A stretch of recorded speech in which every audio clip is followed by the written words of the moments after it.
is up. All audio is on. Okay. We're starting on time. Look at that. Hey. Okay.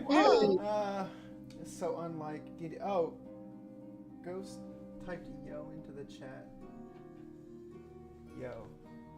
Bring that ass home. Okay. So. We managed to play 2 weeks in a row as well. God, we're firing on all cylinders, it seems. Right now. This is the meaning of D&D. We'll do I'll just jump right into the recap for last week. You guys made your way following the crow, where after a long enough time to where you all began starting to question whether or not the crow was actually leading you all somewhere pertinent to the issue at hand, which is what you all later come to learn as the poisoning or tainting of Mikhail's soul when coming into contact with energy from the celestial realm, which most mortals, unless they're special in some way, tend to not vibe well with the energies from the celestial realm. And eventually, the crow brings you all to a swamp clearing where you all are not quite ambushed, but impeded by a pair of twin foxkin who you come to know as Kit and Hux. After some arguing back and forth, the crow speaks on your all's behalf, saying that he brought you all here to see the old man. And almost like he was waiting for an introduction or an announcement, the entity you come to learn as the Archdruid Papa Tortle emerges from his giant fire salamander home to greet you all and entertain your questions and concerns. During this conversation process, you all learn of the corruption that has infected Mikhail's soul, and you learn that same energy or that same infection is affecting the Verdant Sea, at least within the known area of influence of Papa Tortle. So in like the immediate, however many mile wide radius. He takes you all in for the evening, and tells you all of a panacea flower that is located on a lake, in the middle of a lake, that is home to a creature that Kit and Hux refer to as the Leviathan, a creature that Papa Tortle has to sort of keep in check, and basically Papa Tortle has to exert himself to contain the Leviathan within the lake. He offers you all respite for the evening, and along with the help of Emmett, he prepares a glorious feast for you all, and you all eat well, drink well, hopefully sleep well, and awake the next day stronger than you were the previous day.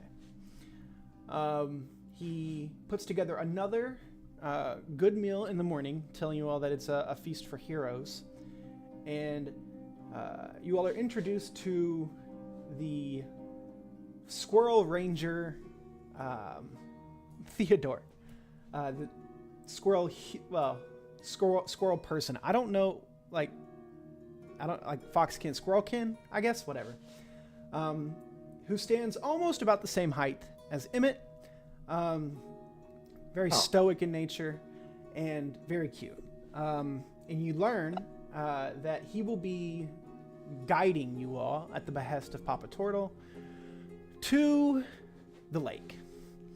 Unbeknownst to you all, after you set out on your journey, Theodore here had some unannounced intentions where he brings you all to a clearing where you see what he refers to as a nest of snakes. You all then see that these snakes have arms and stand, you know what I mean, snakes standing within this clearing.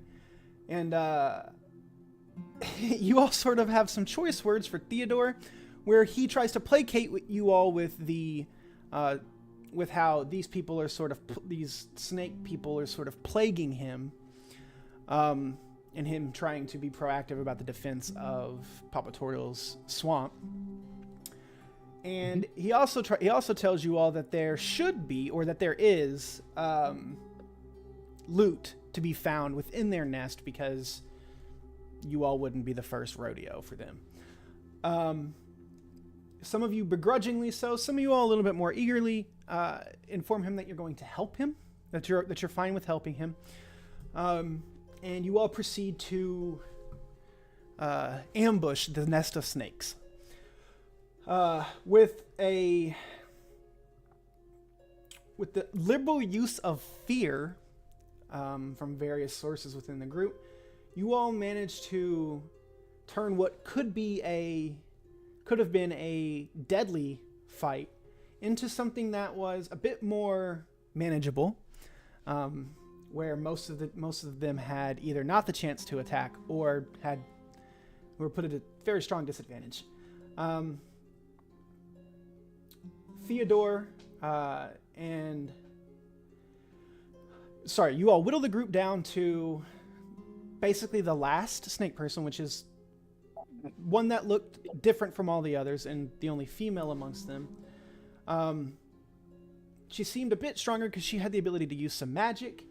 And she manages at the very end, after being basically chased down by the resident barbarian, as they do, she summons a stinking cloud, which facilitates her escaping from the confrontation.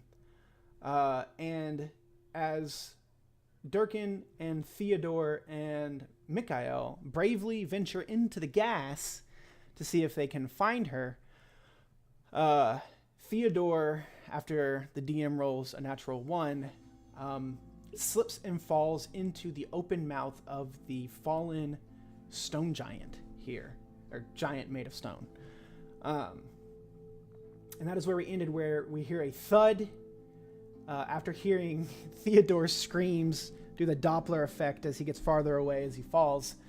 And we picked up with the stinking cloud, with its time running out on the spell, dissipating, with you all, with Theodore nowhere to be found in front of you all. And that is where we pick up. So, what would you all like to do? Based on the length of the scream, would it be possible to determine how far that drop is? Ooh, let's see. Do you want to try to...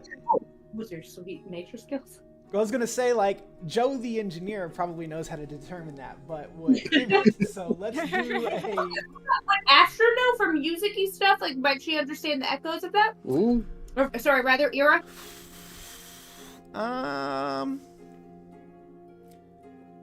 Let's have somebody make an intelligence check with advantage. Don't worry, I got no. Okay, I'll make the intelligence check. It's not very good, but you know. Okay. So he wasn't screaming like a long time, but it was probably a little bit more than comfortable, and the thud echoed up and back out through the mouth of the giant. So he fell probably just far enough for it to not feel too great. And you don't hear any noises coming from inside the mouth either. So it's far enough to where either the sound's not getting back up to you if he is making any small noise, but it was a long enough fall for someone to have been caught off guard for it to hurt if they fell. basically. I think yours is just gonna try shouting his name. Theodore? No response. Oh, That's not good. I'll hastily tie a harness around myself and ask somebody to hold a rope so I can go down. I just want to make sure he's okay. I'm not very strong. Yeah, I'm not either. I got the rope. Hey. Okay, that checks out. I'll spot ya. Okay. So as you begin lowering Emmett down into the mouth of the giant, you go for. Durkin's being very controlled about it. He's plenty strong. I'm not gonna make him make a check for it or anything. And he lowers you down and down, and after a little bit of time goes by, you sit down and you look up, and Emmett, you judge it's about 15 feet or so down from the mouth to the quote-unquote floor of the giant's throat here. The throat is slanted. It's at about like a 30 to 45 degree angle-ish, heading down into the earth. And it is dark in here. Well, sunlight is coming down into the mouth, so you see the immediate area around the mouth, but it gets pitch black as you look down. Do you have dark vision? I do. Okay, so the length of your dark vision, obviously black and white, and then from there on, it's basically pitch black. No Theodore in the immediate vicinity. I think I want to go after Emmett just so he's not by himself down there. Okay. How would you like to get down? I'm assuming you said the rope. Could I just shimmy down the rope? Like, was there actually a rope involved, right? Yeah. Yeah, could I just shimmy down the rope? As long as... Yeah, are you keeping the rope tied to you, Emmett? Oh no, if someone is like wanting a way down, I'll untie myself. Yeah, sure. Then I get the same way he did then. Okay. It becomes a bit more difficult, with. But I asked him to basically anchor it at the bottom so it's less wiggly, so you can keep it more taut as I get down it. Yeah, you can ask him. Go ahead and make a perception check, Emmett. Okay. Okay. Oh, Emmett. Perception. Oh, don't be a jerk. What's happening? Do you need some light down there, Emmett? Yeah, if you wouldn't mind. Okay. So I have light. Go do you ahead. have light? I can cast light. Okay. Oh, that's a natural 20. Yeah. Oh, Whoa. okay. Great. You look around. There are some very large fallen rocks in sort of the area, and you're able to tie the. Go ahead and make a sleight of hand check to secure the rope. Okay. Not my favorite, but I can do it. Okay. Like I said, not my favorite. All right, you think you tied a pretty good knot. Okay. Oh no! It might be better to secure it up there. Birkin, could you possibly tie it to something? Wasn't he holding it? Yeah. Durkin, do you want to look for something to tie it to, or you want to continue hanging on to it? Yeah, I'll just hold it. Okay. So yeah. Lily, you begin making your descent. So someone climbing down a rope puts more strain on a person holding the rope than someone who is being sort of just dropped down, because forces would be acting on them trying to hold themselves up. Blah blah blah. Also, Yeah. So we're gonna make because you're bracing yourself for it, and you've done some things to secure the rope. Let's go ahead and make a strength check for me, Durkin, with advantage, please.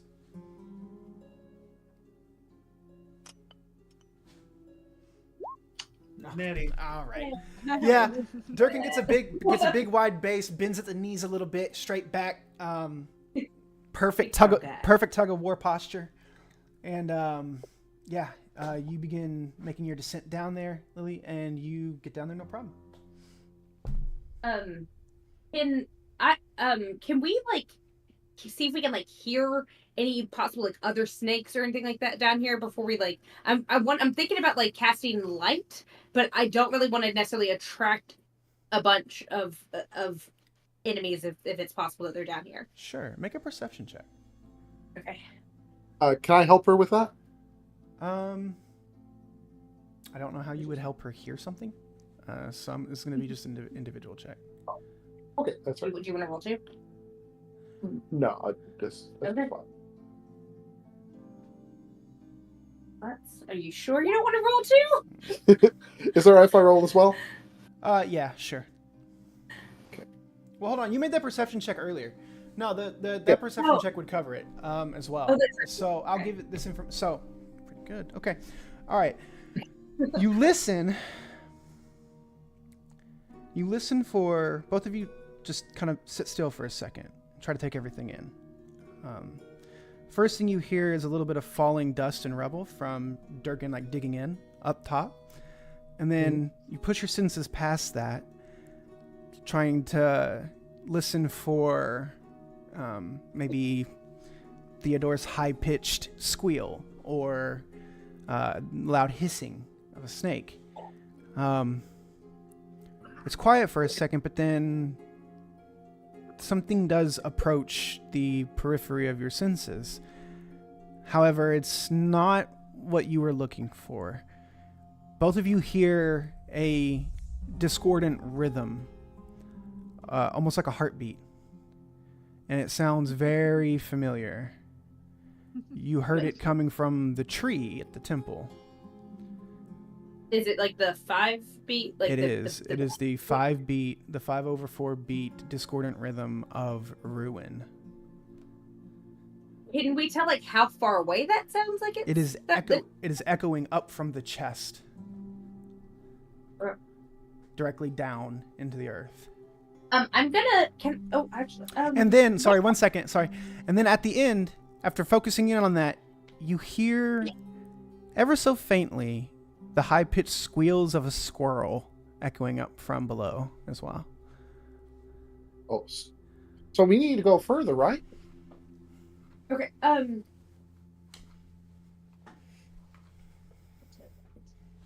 Yeah. Can I try to message Theo? It's 120 feet range. I think you need to see them. Oh, is it line of sight? No, I don't. I think message might be line of sight. I'm not entirely sure, but for some reason, I think you just have to point in the direction of the person. Yeah. So I don't know if I know that though. I mean, if you know the spell, you know the details of it. It's you. Well, no, I mean, is there an indicator of which you could? Oh no, you. I mean, yeah. At this point, you would have to kind of you can point it in the general. Like the best guess you would have would be to point it in the general direction of the sound. Yeah. Okay. Well, then, can I try to do that and just like ask if he's okay? Sure. Go ahead. Hey, Yeah. Theo, did you make it? It's kind of before I drop down here. I'm kind of freaked out about you right now. Handful of seconds go by, no response. Okay. Then if I can dispel that and then cast another message up to Ira and let her know what's going on. Hey, Ira, I don't know what's going on with Theo. Really freaked out about that. Second of all, also we're getting the same weird tree heartbeat going on. I don't know if you'll want to come down here, but some weird stuff's going on. Also, so far we don't see any snakes though. Ira relays that to Durkin, and do you think we should go down, Durkin?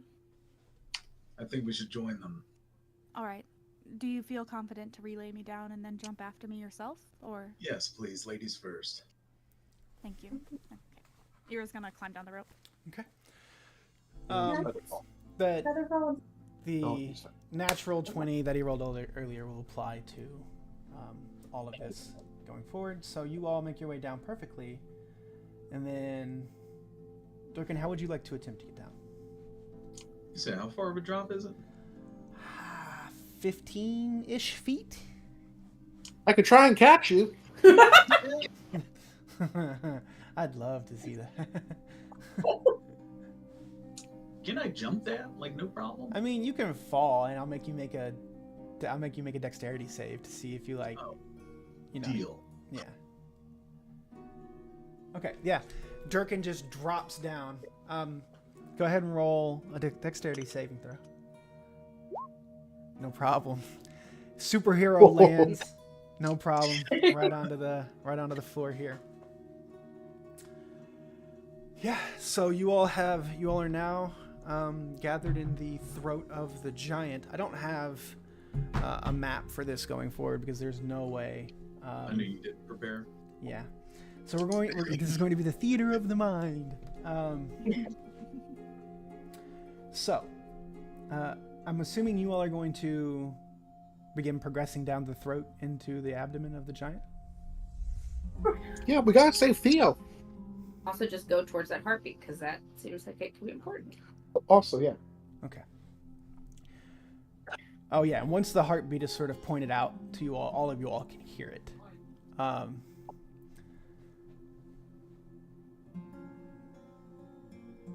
So yeah, you all begin moving down the throat towards the chest, and as you all move, the heartbeat gets ever louder. You all are also beginning to hear, without having to like actively listen, the squeals and screams of Theodore. At my staff whispers to some rocks just in case. Okay. It's dark as hell in here. So those of you without dark vision, you're completely blind. Oh wait, one of you all casted light, right? Or you said you waited because you wanted to check for snakes. Yeah, but I'm good to go ahead now. Okay, cool. So, light cast. You all are moving, and after about, I'd say a 5-minute little walk, you all kind of stop for a second because you see what the beginning of these lines that begin appearing on the floor, on the walls, on the ceiling of this of the inside of this giant.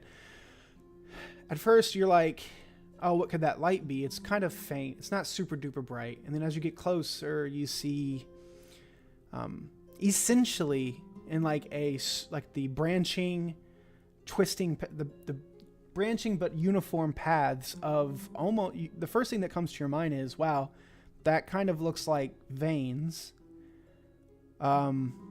Sort of in the walls here, but they're glowing that iridescent rainbow color. And they lead deeper into the cavern here, or into the giant's body here. You all get to what would be basically the base of the throat, where it meets the abdomen. You can tell because the room before you opens up into this expansive, almost cavern, basically. The first thing that catches your eye immediately is you look up, because the ruin's heartbeat rhythm. You found the source of it. It's not too hard to locate.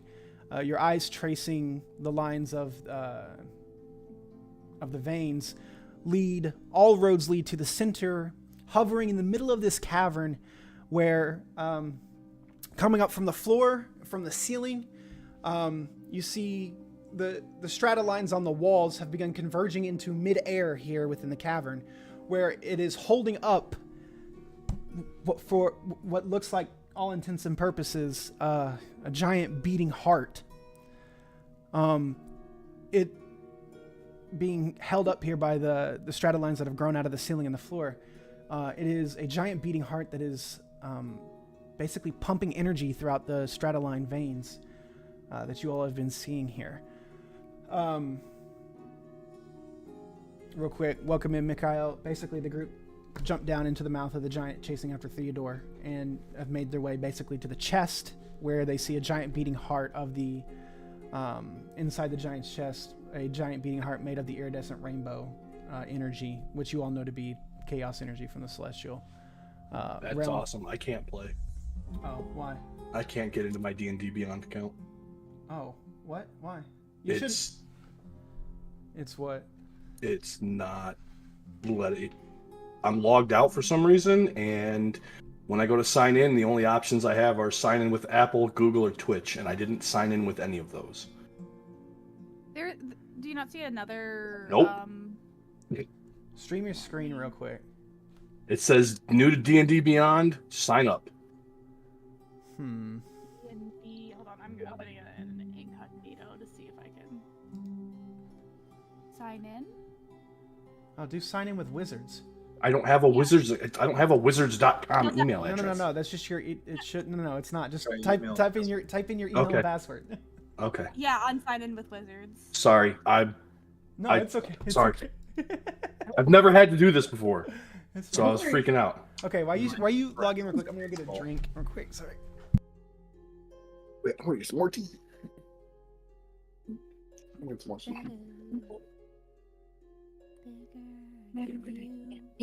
Meanwhile, Emmett is just looking at this, being like, I know I'm not the sharpest person, but that's not where the heart goes.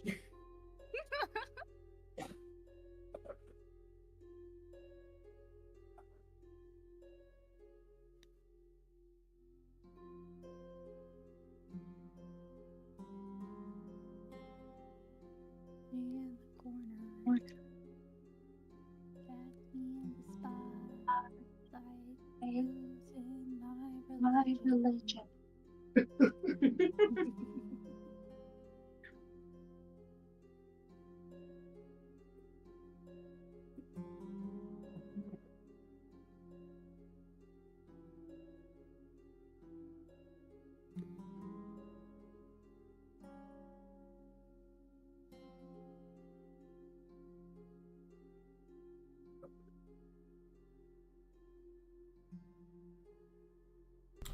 Ooh, child, things are gonna get.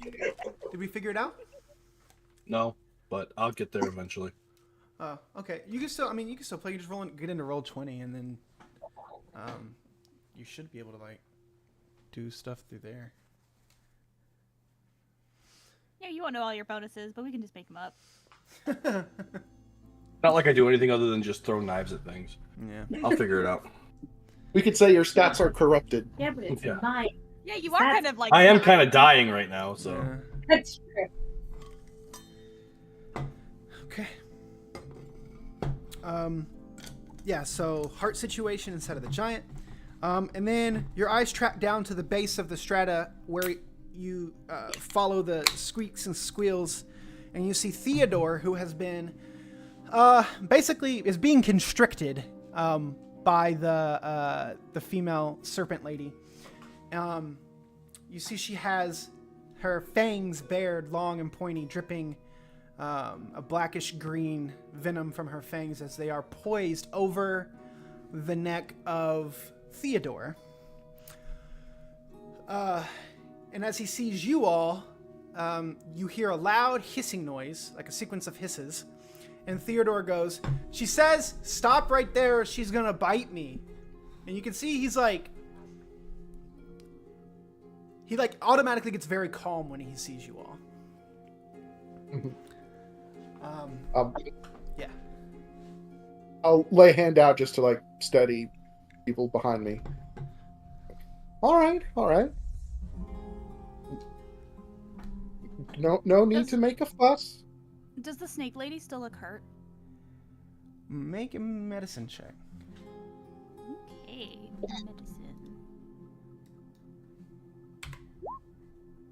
medicine. She doesn't look as hurt.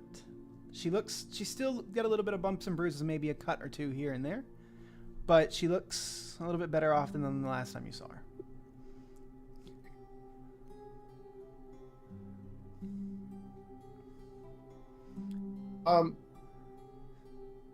Hey Theo, can you translate? I might be able to speak a little snake, but it sounds like you got a better handle on it. Yeah, sure. Why not?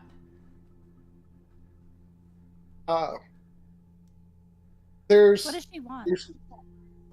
yeah, What does she want? You hear some like squirrel chitter chatter, and then a sequence of hisses in answer. And she goes, and Theo says, she says, let her go, and leave this place now, and she'll let me walk out with you all. Everybody make an insight check real quick. Oh, yeah. I'd love to do that, but I don't know what my plus is on that. Fucking on it. Yeah, but Probably around something. What was your... Oh, yes.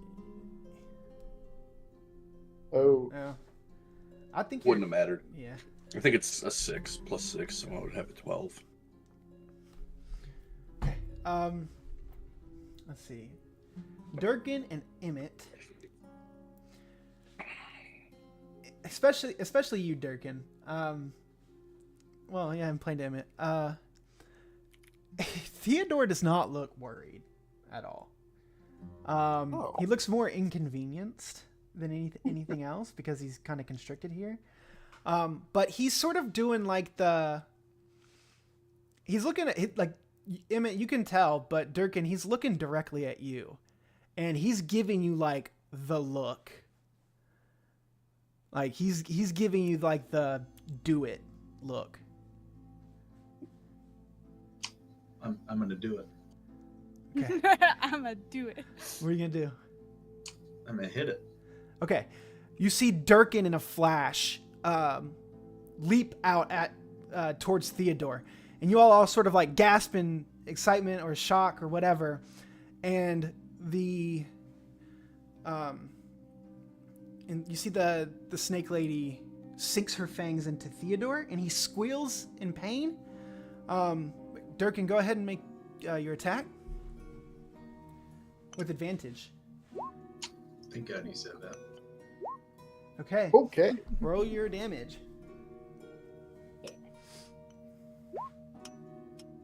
Okay. It's the second one, 15. Yep. Okay. And I'm going to roll for something real quick. Roll a strength contest between those two. Because Theodore, in the moment that you make contact with your axe and it bites deep into the serpent lady's flank, Theodore is ready to push against the constriction in that moment.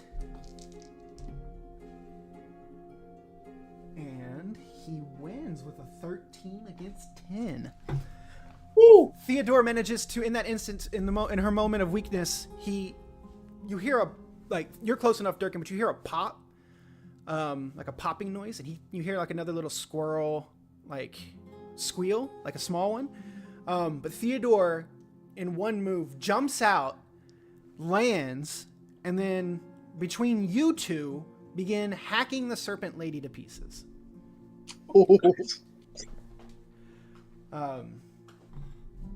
Yeah, so there's that. The serpent's nest has been cleared, and you all are in the chest of a giant.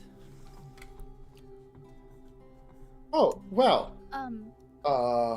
Ear's Alright gonna walk then. up to the heart and like listen really intently to make sure it's just the same rhythm as before and nothing else. Okay, make an investigation check with advantage I'd also- because you're very familiar with it. I'd also like to go up and see if there's like the spot where Mikhail put his hands on it. I just want to see if there's anything like that on it.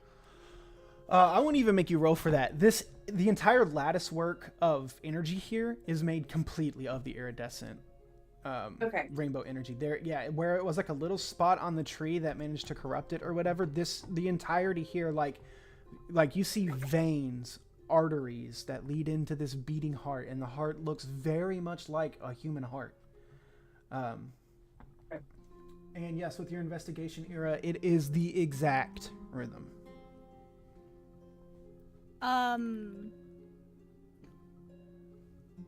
Also, Is with your there investigation check, I'm sorry, one second. With your investigation check, you also see a bunch of loot lying around. Nice. What you see sort of just like in piles around the heart here, you see swords, shields, spears, sets of armor, Nothing like plate or anything like that, but you do see various pieces of armor, and you see a fair little bit of gold, silver, and bronze or copper as well. Hey guys, just a reminder, I probably wouldn't touch the heart or anything touching the heart unless you're me or Ira.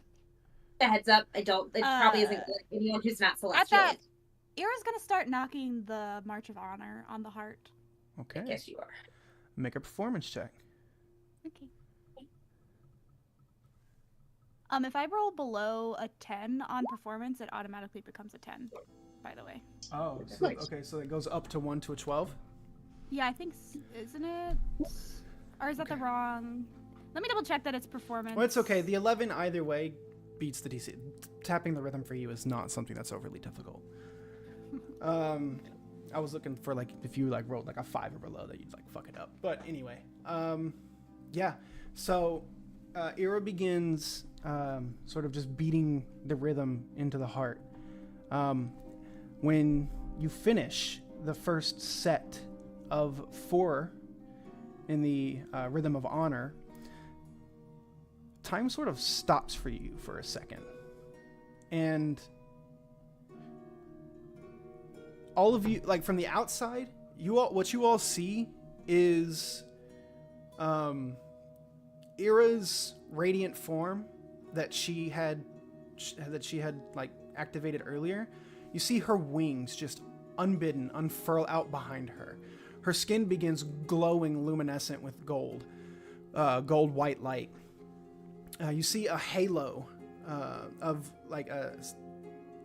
you see a halo form above her head, and she is just sort of almost frozen still in this sort of like reaching out posture. We will go to inside Ira's head, and I will bring Ira down to whisper. Hello. Hi. So, once this celestial chaotic energy rushes through you, sort of forcing out your radiant form, your vision goes white and then settles into the swirling stardust color of the celestial realm where you were before. However, instead of just like the great beyond in front of you, you can see what looks like almost not quite like a Gothic cathedral, but you see what looks like both a combination of a cathedral and a like castle fortress, an amalgamation of those things with 6 spires that sort of rise up from like north, south, east, west, and then like kind of like arrayed in like around like a wall around the castle. It looks almost kind of like a crown wall around the citadel. Mm-hmm. You have it immediately recalls descriptions where you have learned day in and day out at the hand of your tutors. This is the seat of honor. This is where the dead go to train and await the final battle. It is where when they die, it's almost like the Valhalla for honor. You know what I mean? Yeah. And descending down these grand steps and then eventually walking out the front gate of the crown wall, you see a humanoid shape that eventually coalesces from this chaotic stardust into a solid form, where you see a man with his hands behind his back in a it's very high quality but also very like sleek and militaristic. It's like a military uniform that could also kind of pass for a like ballroom attire. You know what I mean? So like a royal military, exactly, like an officer's coat, and then like all that good stuff. It is stark golden and puts off a golden white light. It's got a little bit of white trim, some filigree, however you would imagine it, and he's wearing a 6-pointed crown with long white golden hair that is straight as a pin that goes all the way down basically to his hips. He carries a sword on his left hip that is not ornamented in any fancy way, but it looks powerful just by setting your eyes on it. And you hear a deep, calming but invigorating voice reach your ears, and he goes, "Daughter mine, it is nice to finally meet you in person." Is this in person?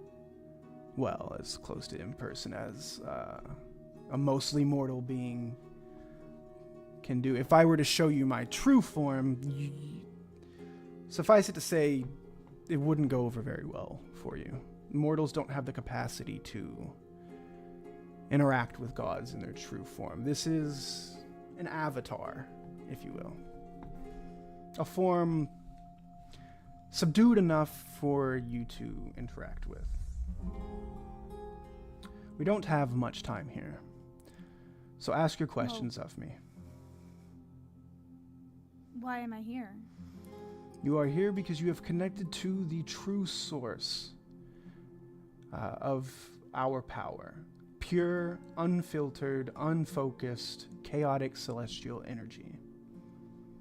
It has, since you are of my blood, it has briefly connected you to my realm, where I'm able to interact with you. Do you know how and why we were brought to your realm in the first place? A few days ago? Or if days even matter to you? I understand your question, and just as an aside, yes, time does not scale the same way for us as it does you, but I do know of the incident of which you speak only because for a time I was blinded to you. I could not see you, which was disconcerting, for I have always been watching you. It scared me. I do not know why you specifically were taken, although I can hazard a guess at it being due to your bloodline. But I do know what was the result of that event, and I would guess, if I had to, that you were supposed to be a sacrifice. A ritual was performed to allow the essence of one of us to pass into the mortal plane, where we are otherwise unallowed to act unless we are very closely connected to those who we are acting upon. There are rules we have to live by, and this essence transfer has allowed deceit to circumvent those rules. So I was right. Is Darrow still alive? Do you know?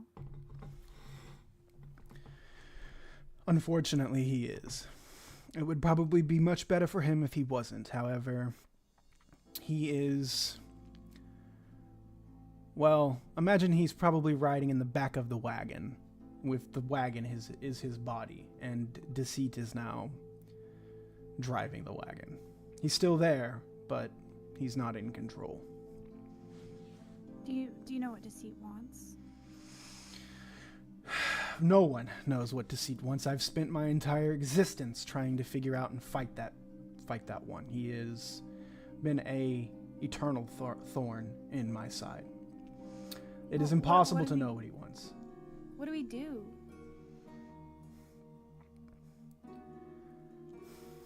It is not fair for me to ask this of you. There are many...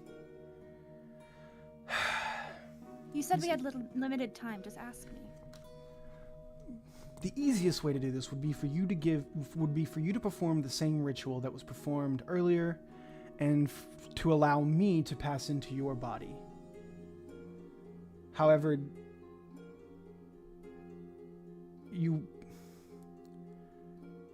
as I've known, and as any of us know, you wouldn't survive the exchange. Darrow's not going to survive his. For once Deceit is finished,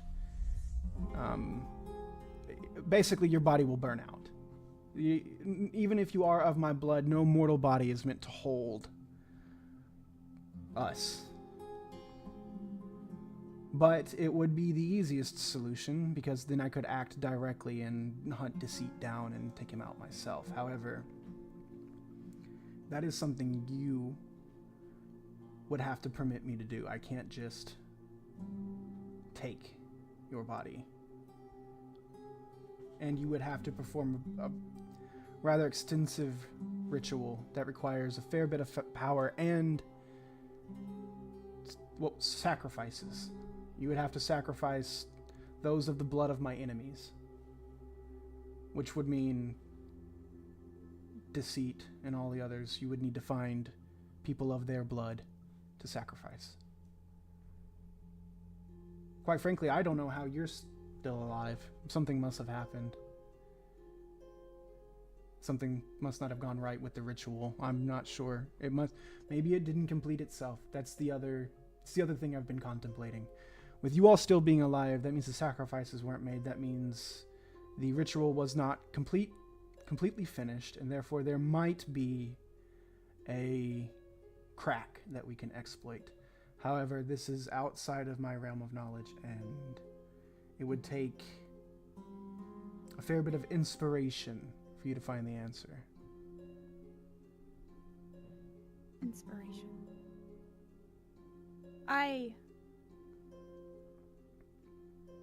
I've been running away, as you probably know.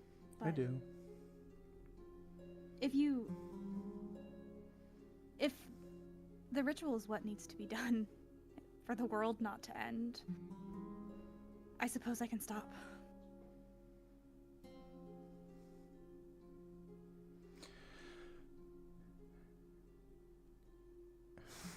Tell me what to do. As it stands, you do not have the requisite power to enact the ritual. You must find someone who is closer to me. Not by blood, but by connection or by power. Which means probably the High Priest back home. Oh, hey.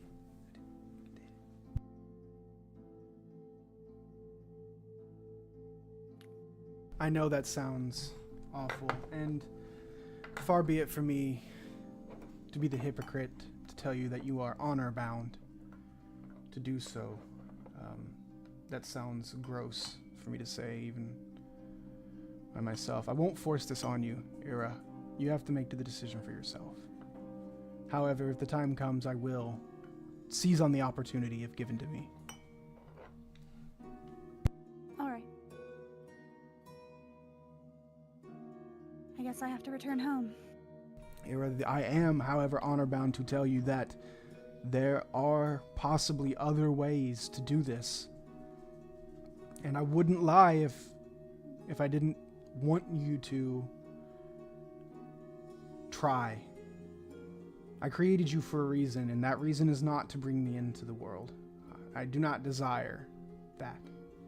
I had other intentions for you. You were to lead our nation to great things. You can be great.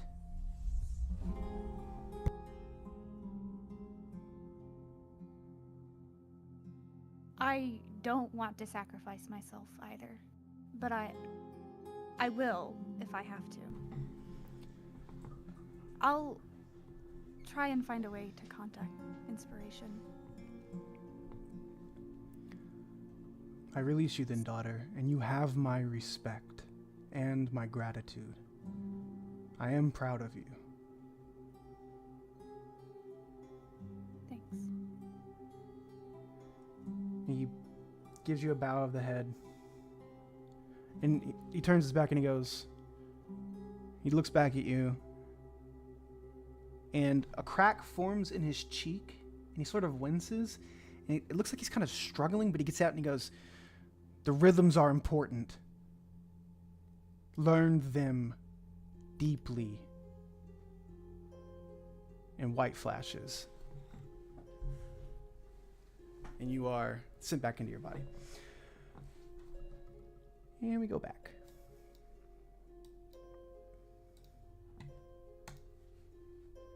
Okay. In that time frame, I would say about a minute passes. Anything within that minute any of you all would like to do? Is there anything within that minute you all would like to do? God. Well, if it seems like the heart's handled, I might go see what all stuff might be just collected in the the shields and just the various piles of loot. It does Theo look like he's okay, or has he taken a bunch of damage? Well, that's yeah. Make a medicine check. And you make an investigation check, Emmett, for the loot. okay. Oh God.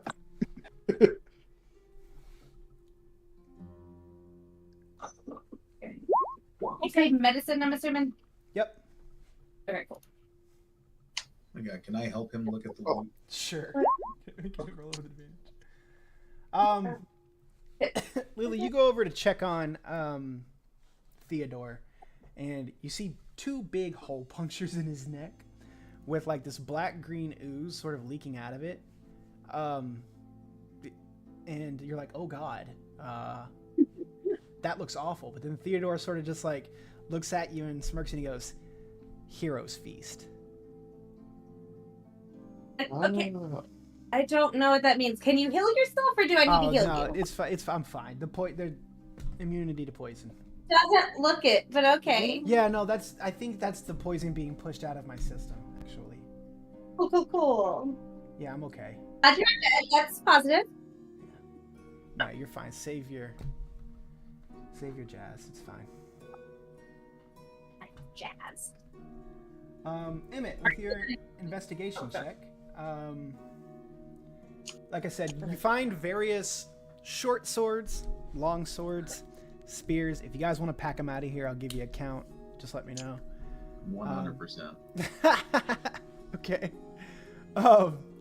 You find backpacks. You find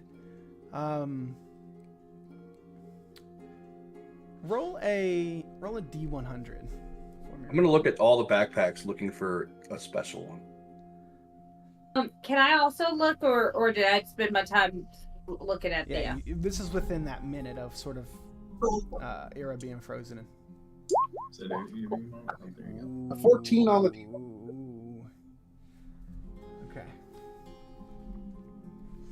Damn. So, okay, 14%. All right. So, with just a minute of looking,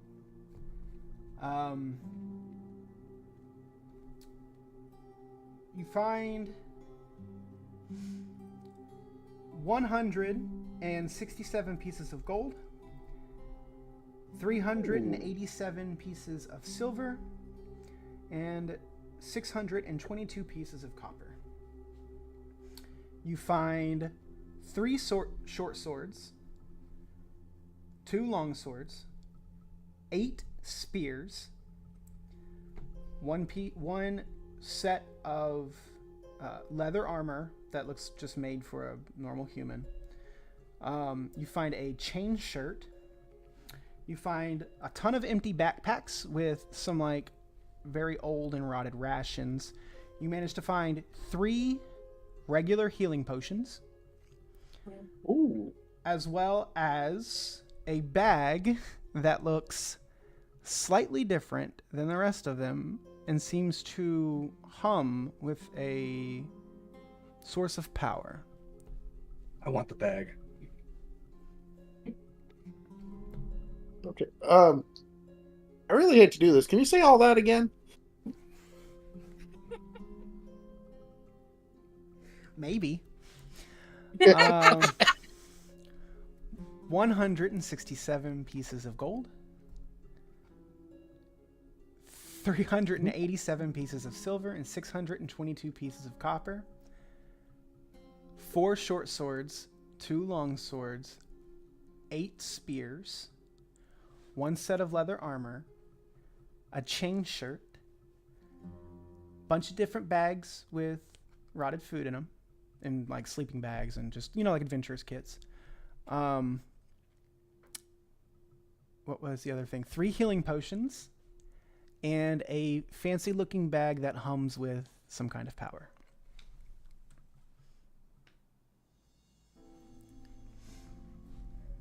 Oh. I don't know. This bag seems pretty interesting.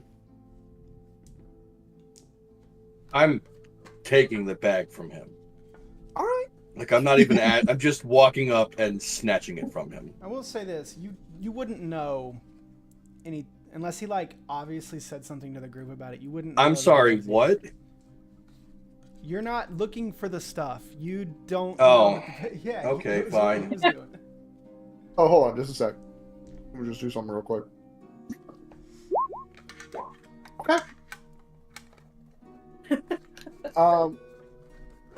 So yeah, no, actually, sorry. This other scale. Hey guys, look what I found. Okay.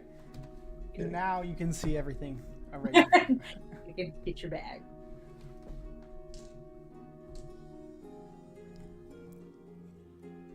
So yeah, I'll give him the bag because he very clearly wants that. I will certainly hold on to the healing potions for now. I can hold on to the gold, but honestly, I'm going to distribute it. I just hold on to that. Just give me the rest to carry. Oh, okay. Okay. On D&D Beyond, you should be able to actually plug those things in, because carry weight is a thing. So just make sure that you aren't. I think D&D Beyond will tell you once you've like Encumbered. Yeah. Bro, I can carry 600 pounds. Oh, that's So right. he's- Oh, that's right. That's one of your giant things. Yeah. He's a pack mule. Unironically, I put the bag there so you all could carry all of this shit. Don't do it. Okay. Let's see. Yeah. That's basically it. Everything that can happen. Anybody else want to do anything within that minute, real quick? Anything? What happened to the heart when she tapped out the march? Did it change colors or do anything? It stopped beating when she froze. And then it started, after the minute goes by and she sort of snaps to, it starts glowing with a bright golden white light and bursts apart.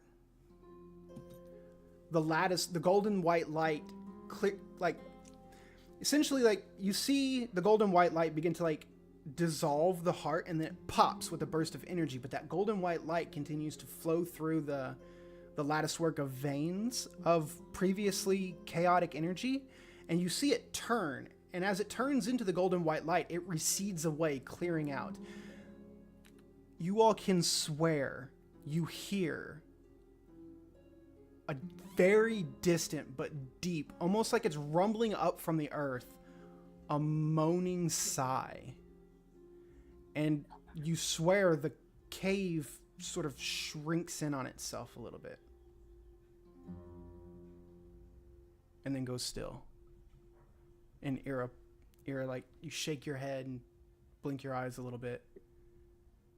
And you look on at the heart being just gone, with the trails of golden light sort of erasing the rest of the vein work.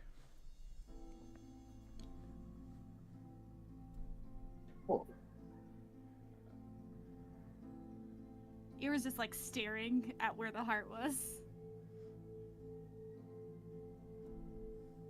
What'd you do? I mean, no complaints, but I just did what I saw Lily do to the tree.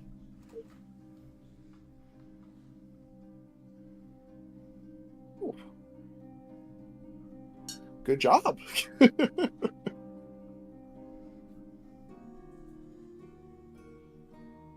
She shakes her head and walks up to him. What did you find?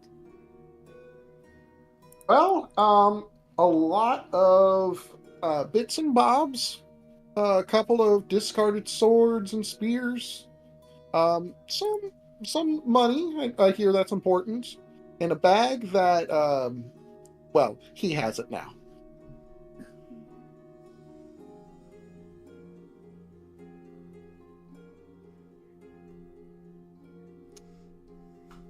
Ira is like staring at Lily. Does she know who Lily's what's the word?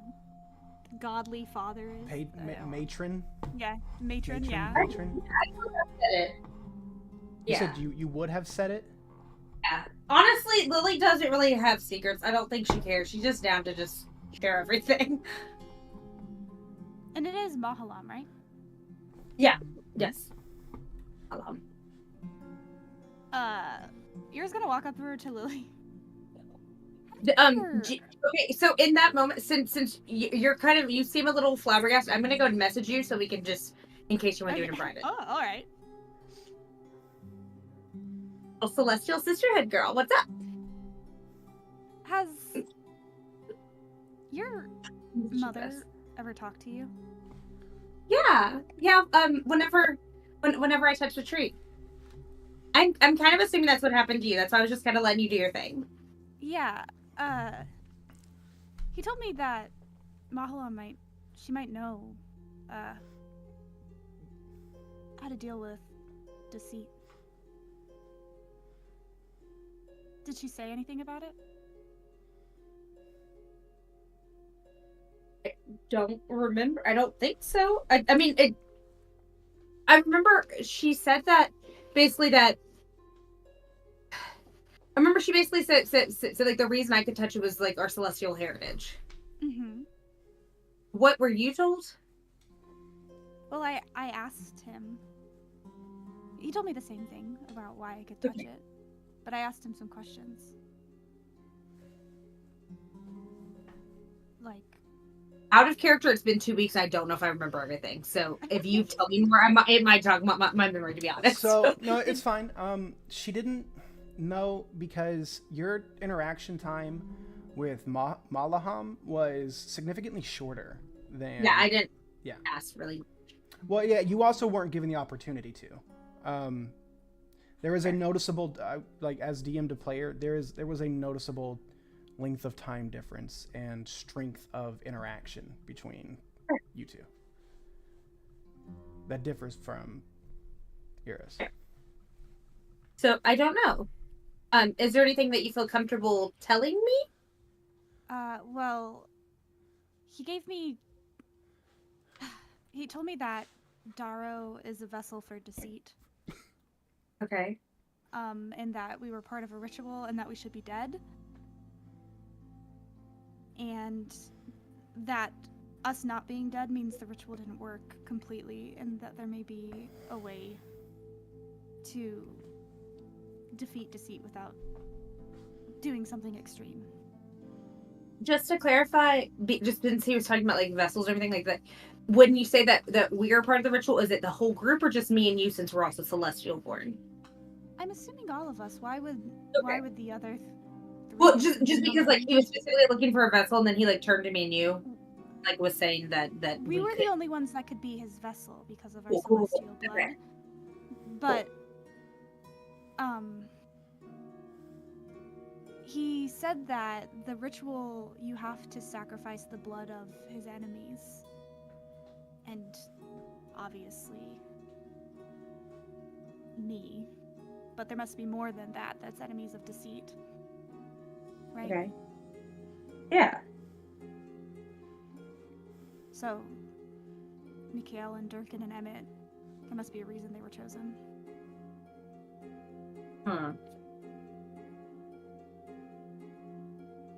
But something went wrong. Did he have any idea why you were chosen? Honor, deceit. Gotcha, just because the opposite. Okay. Yeah. Sorry, I'm sure it's obvious who my father is. I mean, I don't want to assume.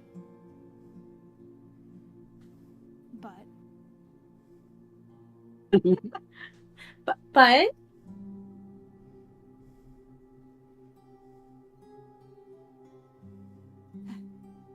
hey, I'm willing to let this go as long as you are. So I will say this: as they're talking back and forth, you all did see that Lily pointed at Ira. They started just staring at each other intently. Yeah. Well, there's slight head nodding and chin gestures. You see, yeah, I was gonna say you see Lily talks with her hands or something. I figure she's yeah. or she's asking you trying to move her hands when did you feel comfortable telling me I'm just nudging Theo, they do that sometimes. I'm not entirely sure, but they seem to like it. Just impromptu staring competitions. Look, they can do whatever they want. Let's just get out of here. I don't know what's going on. I mean, you did just get bit by a big old snake. If you have it to spare, I won't turn it down, but I'm a lot tougher than I look. That's hard. You look pretty tough. Thank you. And by the way, you be aware of poison and stuff like that. I don't remember. Have you looked at Mikhail's arm yet? Do you have any insight about what's going on here? Oh no, the only reason why the poison's not affecting me is because of Papa Turtle and what he did. Gotcha. I don't know. You spend enough time around him, you start to learn when he's working magic, and that food that you all ate this morning had a fair bit of magic in it. Cool. Well, if you need it, I do have some leftovers. It might help recover some of it. How much juice do you have left? Because we're still headed to the lake, and I want you guys to be as close to full power as you can be, because we don't know what's going to happen. Ira's covered in cuts, by the way. She's still bleeding. Yeah. It's no trouble on my end. Well, why don't we just rest here for a little bit and see where we recoup, and then after that, we'll see where we are. How does that sound? Yeah, that sounds good. Okay. Does Mikhail, does that look like that's he's getting worse? You said it doesn't look like it's more of a slower working thing, right? Yeah, the quick onset of it has sort of passed by this time, and it's slowly irradiating him, basically. Very cool.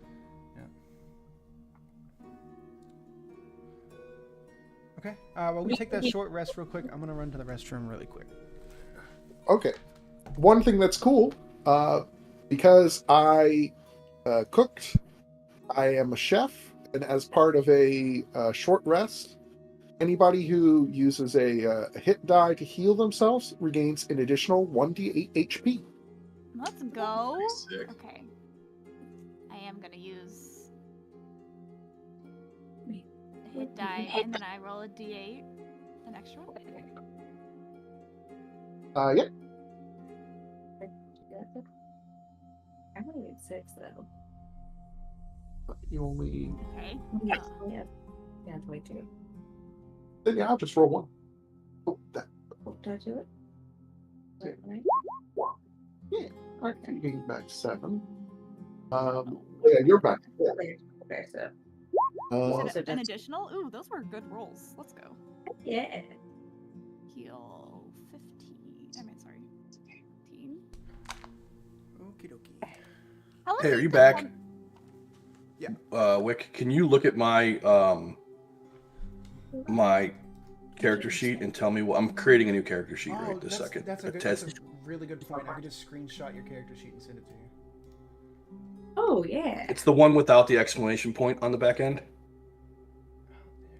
The exclamation point. Because they're not exclamation point. Only 1, 2 in the 82. Yes. Okay. What's in? Dano, how long did the temp hit points that you gave to Oh, Ira sorry. last? Oh, they're over with Conquer. That's what I with thought. my rage. That's what I thought. Yeah.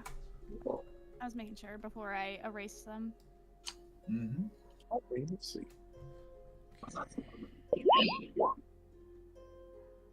So that's 3.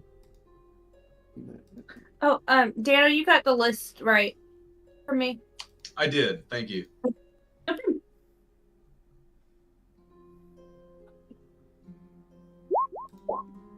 Four, There's your whole character sheet, Ghost.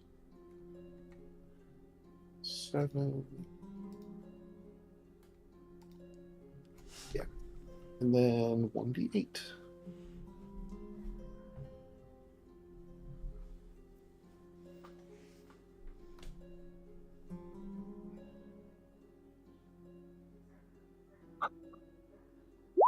Oh, heck yeah. All right, so I'm definitely back up to full. Ira's not quite at full, but that's okay. That's okay. Did you send that to me? Yeah, it should be in your DMs. It's not. Why's all your shit broke? Because I didn't. No, wait. Oh, I didn't. What? Okay. There it is. I didn't hit enter, apparently.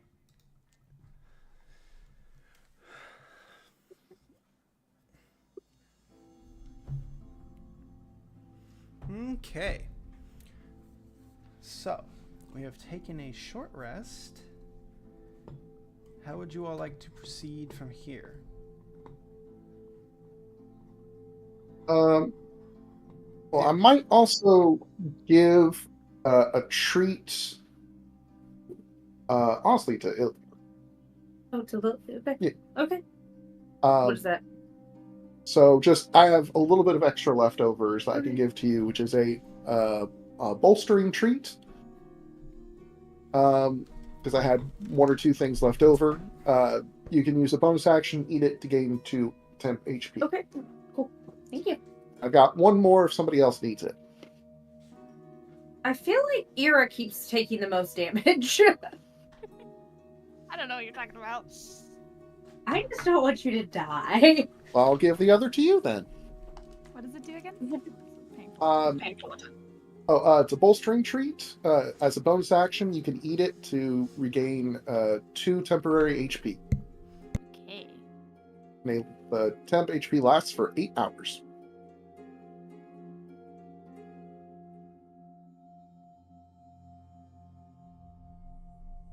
Yeah, well, that's all I got.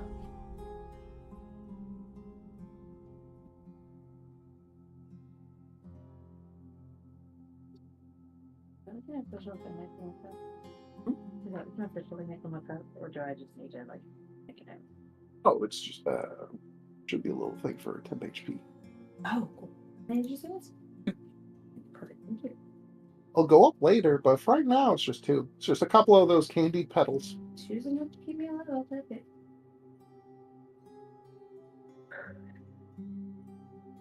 I didn't spell that right. Whatever. That's fine. Said bolstering instead of bolstering. So, like, Sam, have you been down here before? Do you have any clue if there's an exit? Because we all kind of dropped. And I mean, if we have to climb, that's a thing I guess we could do, but, you know.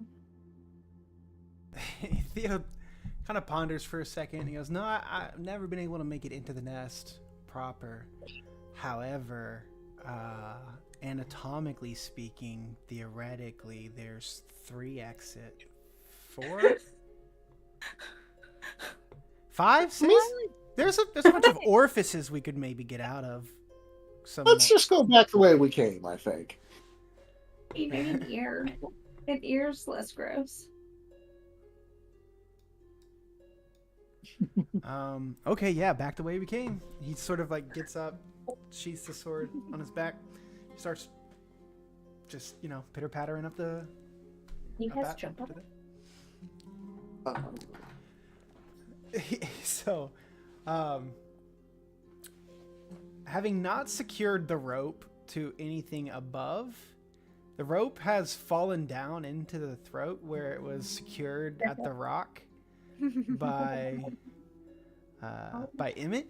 So when you all get to the mouth opening, you all look up. It's about 15 feet up. Yeah. The rope on the ground in front of you all, and Theo just like looks back at you all, and you see now like his voice register has changed completely, like from his normal talking. Like his voice is now a little bit more high pitched and jovial, as opposed to like it almost was like he was like forcing his voice into a lower register around you all. Yes, like oh great. Here I thought I was traveling with a bunch of experts. We've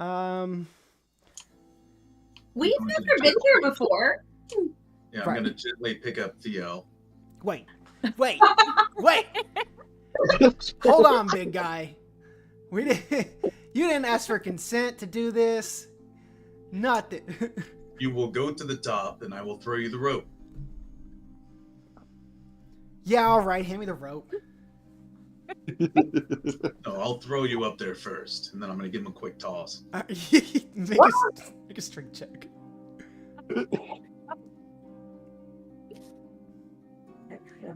Why hasn't it let me roll?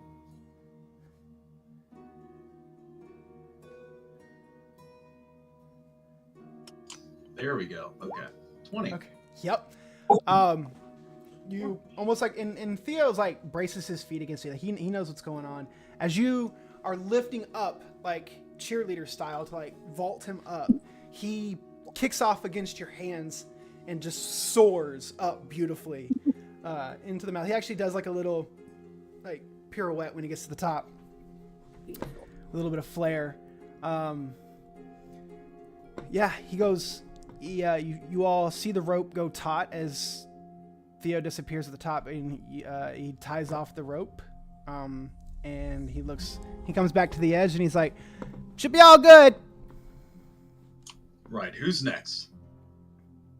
Ooh, me. I don't know. It looked like fun. Aren't you a gnome? Yeah. Oh, Yeah, I mean, if he wants it, I want to try it. yeah. All right. I'm only 4 feet. When you see him pick up Emmett, Theo goes, "I literally just tied the rope." And then make a strength check, Turkey. Oh shit. Oof. I guidance him as I'm being thrown. Sure. Sure. I'll throw a D4 on that. Oh, he does it? Okay. Oh no! Oh no! Why don't you do it? Why don't you do it? That's 14. Yeah, his carrying capacity is 600 pounds. I mean, I can lift 1,200. I was getting ready to say, I'm really looking for a natty 1 when I'm fishing for this. Like, that's really the only thing, or like below a 5. Yeah, you just, it's not as elegant, and it's not as like tastefully done as Theo's, but like Emmett, you get up there and you land and you like teeter a little bit on your heels, and then like Theo like reaches out and grabs you and pulls you to safety. There was a rope right there, man. But you made it look so Ira fun. goes for the rope and starts Yeah. climbing. Okay. All And then right. I'll put people up too. Yeah. Just a little bit of time, you're able to pull yourselves out of the mouth of the giant. As you look now at the face of the giant, as you all sort of come back up to the surface here, where its eyes were open, they are now closed. And the hand that was sticking up out of the ground over to the east, there's now a hole in the ground where it was. And the hand is no longer there. The earth has been completely pushed and moved aside and cratered here, basically. And there is just a hole in the earth that's like 20 feet in diameter.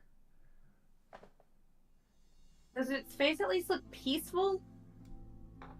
It's a little bit too big for you to get the whole view of the face from just like standing on top of it. You can't really tell. Okay.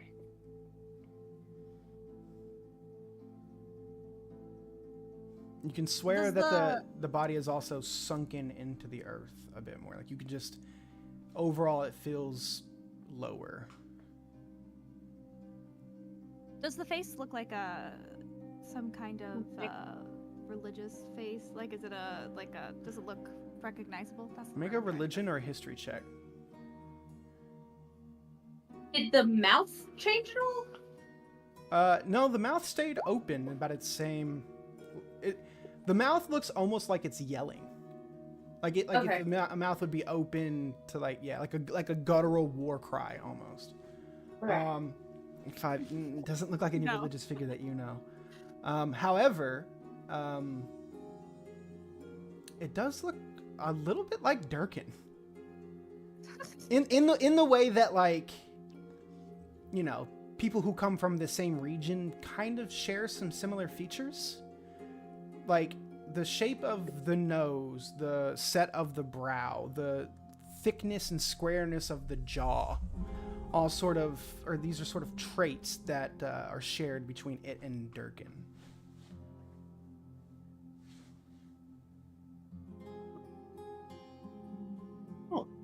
Interesting.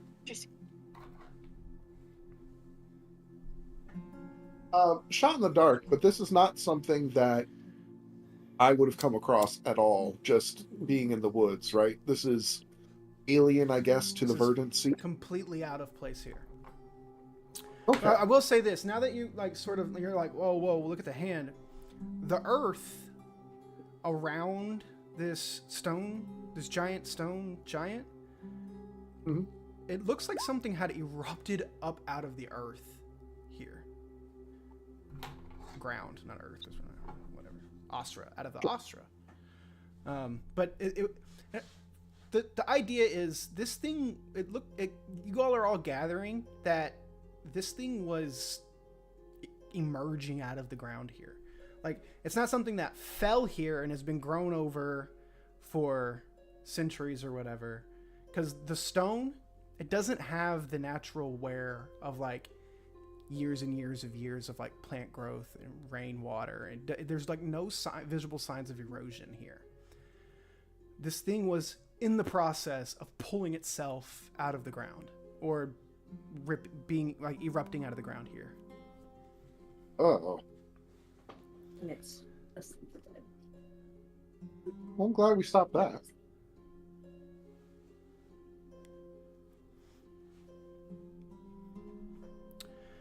Theodore looks at you and goes, "Okay, should we get going?" Yeah, let's get going. I guess. By the way, before we leave off, I just want to say, I am sorry for sort of tricking you all to coming in here and forcing you to help me, but I really, really do appreciate it. These things were very dangerous. I hope you found some good loot, and I promise from here we're going right to the lake. I am curious though. Have you guys thought about how you're gonna do this? Because you all wouldn't be the first people that I've taken to the lake to find this panacea. But you all, if you're successful, you all would be the first that were to do it. The only person I've ever been able to see go out into the middle of the lake is Papa Turtle. So, Didn't Hugs mention the skitters? And he also mentioned if anyone had the ability to, like, water walk, which I don't think anyone does. Theo looks at you when you mention something about the skitters, and he just like visibly frowns and squinches his eyes, and he goes, yeah. Okay, well, do you have... Well, no, I mean, that could work. They're weird, and they creep me out, and I stay away from them, but they're not necessarily bad. Or, like, they're not Have you ever tried to talk to them? I mean, we've talked to them. I've had to go, we've talked to them. They're... Well, no hate, but I don't think you're as friendly as little Emmett over here, and All right. maybe you could get better leeway through with them. All right. Yeah, okay. Look, I'll... All right, fine, fair. Okay, we'll go talk to the skitters. Yay! Okay. What is a skitter? I think it's a bug. Yeah, they're like Emmett-sized bugs that that run really fast over the surface of the lake. They've got a nest Well, there's multiple nests and sort of crop up around the lake. The lake's huge, by the way. Yeah. Yeah, we can do it, and I'll take you there. I'll take you to one of them. There is one nest where I've been to a few times, and at least on Is there speaking anything terms that with we them. can, like, offer them to make them like more friendly? They like riddles. They like games. They like riddles, and they like. If you give them a good riddle, or you answer one of theirs, they might help you. They think they're really smart. They're not. They're really, really dumb.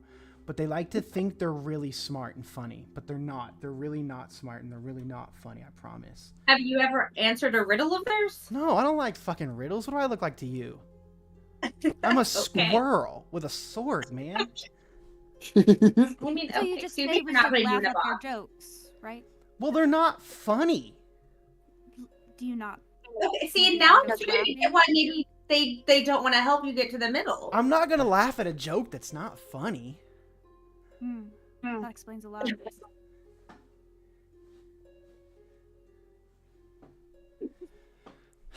Okay, all right, fine, yeah. Theo just sort of like, you see him just like resign himself, and he just turns and he starts walking off in a northeasterly Out of direction. curiosity, is there anything in the bag that I have? Like I've stuck my hand in there and I'm rummaging through it. Is there anything in here? As you stick your hand into the bag, you're sucked into the bag and you die. No, I'm kidding. Yes! Thank God! If only I'm the kind of DM who does things like place bags of devouring around a bunch of loot, but I'm not. I stick the poisoned arm in and it just falls off. Saved. Hey, problem solved. Yeah, hello.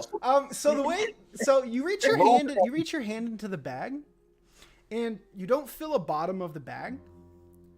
You just reach your hand in there, and then it goes down to your elbow, and then like you keep reaching, and it goes down to your shoulder, and then like you're just like wearing the bag as like a sleeve at this point.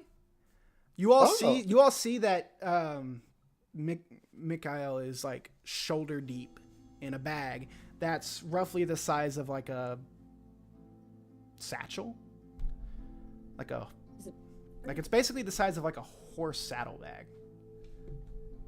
Oh. Okay. I'm going to realizing that there must be some trick to this. I am going to stick a dagger, one of my daggers, into the bag, and then I'm going to stick my hand back in it and think dagger. Your dagger. Do I get my dagger back? You do. Outstanding. I'm going to turn the bag over and I'm going to say empty. Does anything fall out of it? Ooh. Yes. A body. A small cylindrical piece of something, metal or something shiny, falls onto the ground at your feet. Ooh. As you pick it up and look at it, it is a flute. Ooh, a It's a flute. flute made of the metal. Okay, imagine you take heat to aluminum. It looks like that around on top of the finger placements, and then the rest of it is just the most beautiful, shiny, milky white that you have ever seen. Ooh. I wouldn't mind picking up an instrument. It's always been a fun hobby. Of course, I know I feel they're. like we have. Oh, right. I'm gonna look at it, and I'm going to just as I'm walking past, as we continue to walk, I'm just gonna hand it to Ira. Okay, you're gonna like hold it and like closely examine it. What exactly? Make an investigation check. Okay.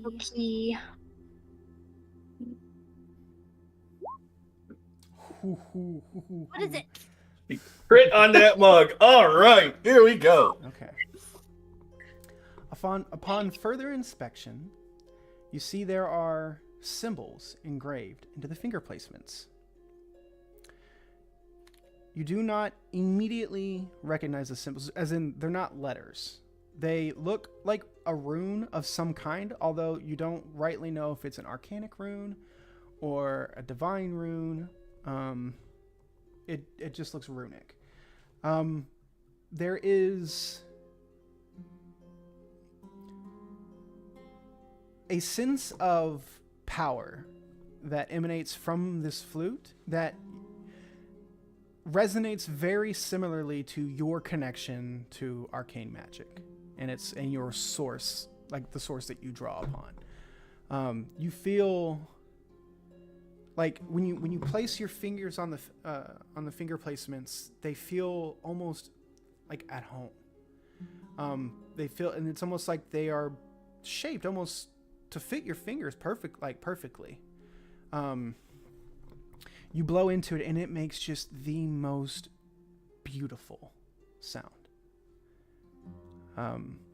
Almost to the point where you feel inspired to like music is just drawn from you. And you play just nothing in particular, just some notes. And when you stop, you all hear, as if carried on the wind, the melody sound. The melody is just repeated in your all's general vicinity, like almost like it is being played back to you from somewhere. The wind picks up a little bit when the melody is played back to you, as if the wind carried it back to you. And then it stops. Well, that's fun.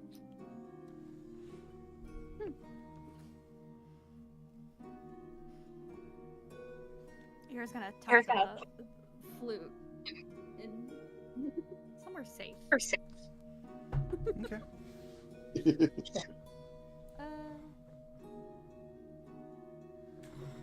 Theo's kind of looking at you in awe, and he goes, You know the wind? I do now. Wow. Papa Tortle always talks about stuff like this, that the wind, the stone, the night. He always says some nonsense about it being alive, but I had never really believed him until that. I'd recognize that anywhere. Of course it's alive. What else would it be? Yeah, I guess if I'm alive, the wind can be alive. If you're kind to it, it can even talk back, or at least understand.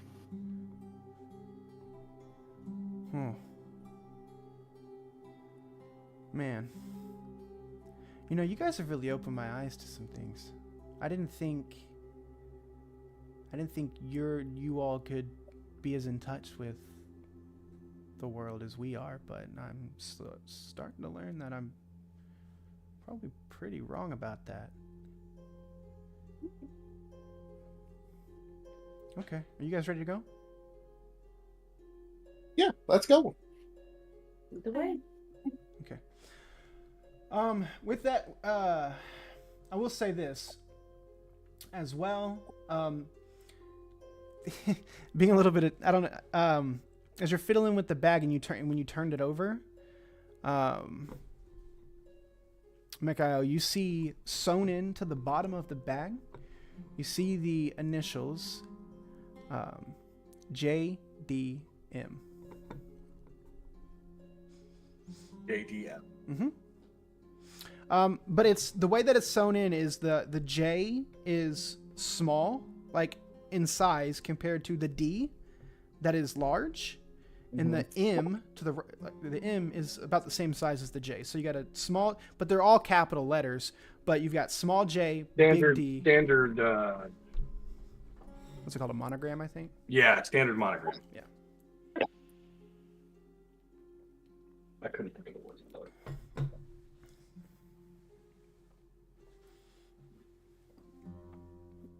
Well, this bag obviously belonged to somebody. Okay. Yeah, so Theo begins heading off in the direction of the skitter nest. Does anybody want to do anything along the way? This is a good little walk to the lake from here, to the point where, like, the rest of your sunlight tends to, like, kind of gets eaten up the rest of the day. You all will arrive at the lake during the night. Honestly, I just want to, like, know from Theo what's happened in the past and why it's not been successful. Well, everybody just tries to sort of go at it.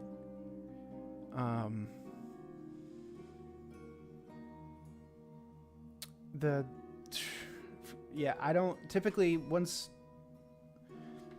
I get the people to the lake, that's the end of my job, and I turn tail and skedaddle. Because what do I look like fighting a creature that Kit and Hooks refer to as the Leviathan?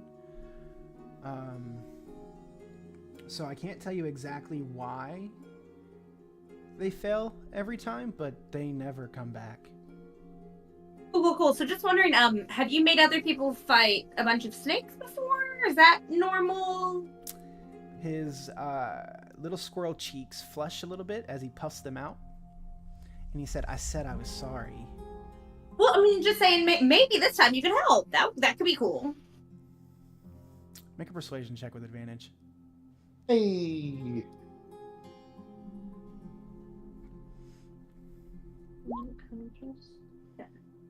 That's performance. Oh, sorry, my bad. You said persuasion. Are my they bad. the same? Yeah. Yeah, they are. Sorry. All right, we'll just keep it. It's fine. Okay. 8 more. So 18. Yeah. Sort of looks down and puffs out his cheeks a little bit more and he goes, yeah, I'll stick around. Thank you. Okay.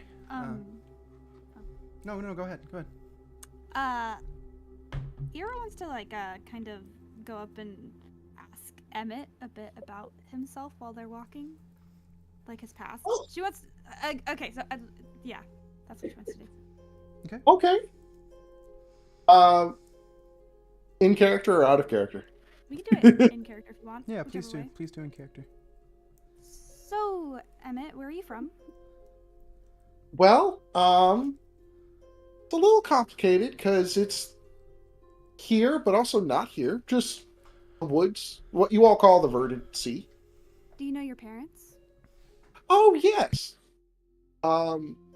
Oscar and Amelia. Wonderful people. They own a little, I guess, bakery, but it's actually where my name comes from. Oaken Mill. There's a little tree out there somewhere in the woods that they actually hollowed out and made into a mill that they can grind into different seeds and grains into flour to make all kinds of baked goods. And me and my sister were the ones who were, I guess, tasked with keeping up with the business, but she took to the baking and I took to delivering and exploring for the most part. So you're just a delivery boy? Well, I like to think of more of outreach as well, because you'd be surprised the places I've been trying to get different baked goods to people. There are a couple times that, well, I had some goods and I got lost. I had a conversation with a couple of trees, and they pointed me in the direction of a blood red field, and I had to really just try and negotiate my way through, or really just ask nicely. And some shadows and. Well, that's very interesting. Maybe I should be more direct. Oh, sure. Why you might be an enemy of the Lord of Lies? Oh. I guess, not specifically, but No? sometimes I might, make friends or maybe not so friendly relations with people just because, happen to walk by at a bad time. I try and be You seem nice. very honest. Sure. Would you consider yourself honest? Yeah, I would say so. Yeah? Always good to be honest, or at least be kind. Sometimes, if somebody's had a really rough day and you don't want to burden them with your troubles, you say, "Oh, no, I'm fine, it's good." Or if they have like a bad hair day and they clearly, you don't want to say, "Oh man, looks like you rolled out of bed and got licked by a owlbear." You don't want to really say that kind of thing, but unless they want you to truly be honest about it, and then you be nice and just lay it down gently. And sometimes you say these kinds of things when they ask you to be honest, and then they chase you, and you have Ira to seems to run. be losing interest in Emmett the more he talks. She's kind of like politely nodding. It's like, oh wow, yeah, wow. Let me just Hold on. Can I ask a question as the DM? These Sure. baked goods that you're peddling, are any of them by chance 2 cookies with a spread of chocolate in the middle of them? Do they have your face on them? Are there any rounds of fudge by chance? Shortbread with stripes on it. To Emmett's knowledge, no, Okay, these all are right, not. very good. All right, fine. However, this is all to say, somewhat out of character, but kind of in character. There's the woods, and then there's the Feywild, and there's a distinct sense he might have been to both.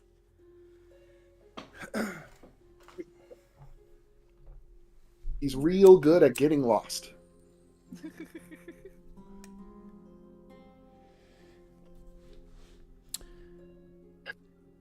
I think that's that for that compliment. Unless Ira's like, she's not. She's probably. She might pull out the flute and start like playing a tune. It's like, In the middle of his talking. As he's going. Again, does not It's think like that segue on the talk show where we need this guy to shut up, so we just start playing. About the Oscars. Yeah. Yeah, exactly. Like. Start playing the music so that you shut up and get off stage. So good. Okay. Do any of the baked goods that your family make, do they have ingredients that are not normal for like flower buds, things of that nature? As we're in the woods and we find all kinds of resources to make them, Mushrooms. I will say, well, can I make an insight check to see if it's being, if they think I'm selling drugs? Yeah, make roll an insight check. Okay.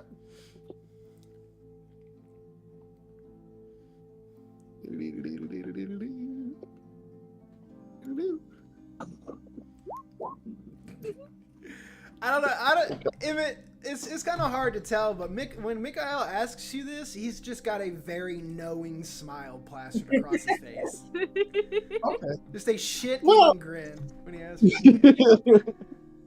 No, I mean, we tried some with mushrooms and people didn't really seem to like them that much. God, cookie I understand it's a very earthy flavor to put into like a cookie or a biscuit. Sometimes we put different flour ingredients into it. Just mostly stuff you can grind. Our usual one is like a flour from acorns, a little bit of nutmeg, some sugar as best as we can find it, usually like a syrup. If you're lucky, we can make a my sister makes a wonderful frosting that you could just, pour onto the top and really cake it.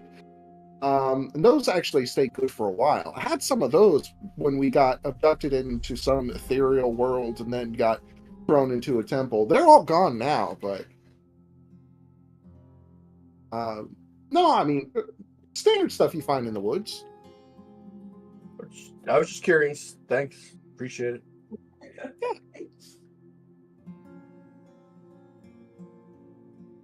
If you ever want to try something, let me know. No, I'm good. Appreciate it, though. I'm not as good a baker as the rest of my family, but I've picked up a few things. The meal last night was good. Well, thank you. You're at least a good sous chef. We'll take that.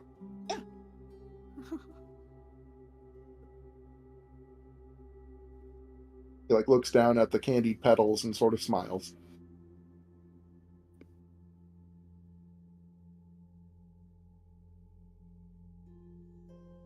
Okay.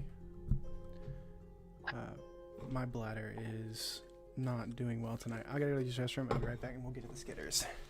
Did you chug a gallon of water before we started?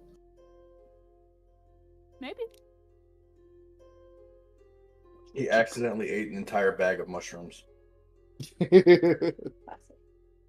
Just dry mouth, but Wet bladder. wet bladder. That's a different kind of mushroom. The Feywild's weird. Yeah.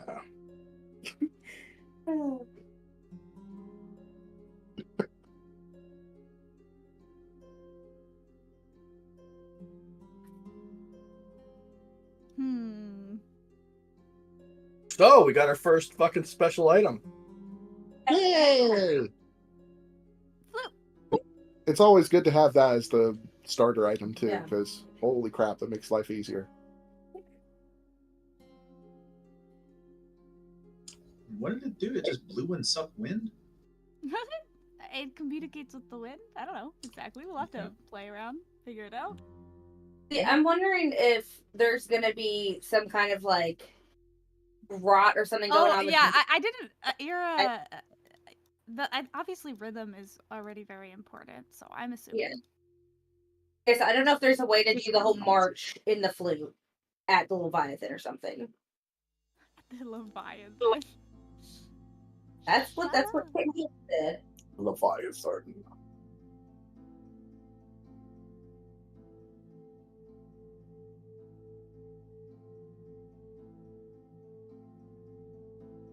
Yeah, when they get to society, probably do research on the rooms.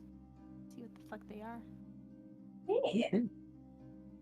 Right now it's feeling like if we get back to society, but Yes! I'm not gonna lie, Lily is feeling a little bit like Dorothy over here. She's like, could we just get home? Wrap this up.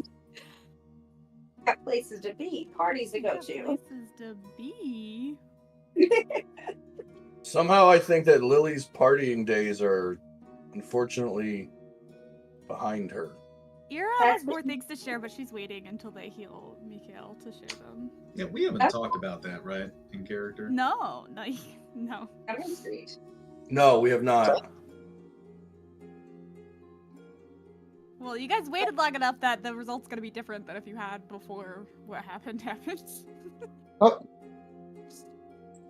Okay. I mean, it doesn't change our job. No, I know. This changes Ira's reaction. She's gotta know. There's no way. She has to know that we know. Yeah, I mean, she's gotta know why we're there. Yeah, she knows that you know, and you know that she knows, and everyone knows. And Lily knows literally nothing. Yeah, and the other two are just completely lost. Lily's like, Which is exactly what Emmett wants to do. Lily thinks everyone's just being honest and is frustrated when she doesn't know things, but it's fine. Ira doesn't lie. She hasn't lied once. She just doesn't say things. There's a lot of omission, though. That's not a lie. Not to Ira. Otherwise she wouldn't do it.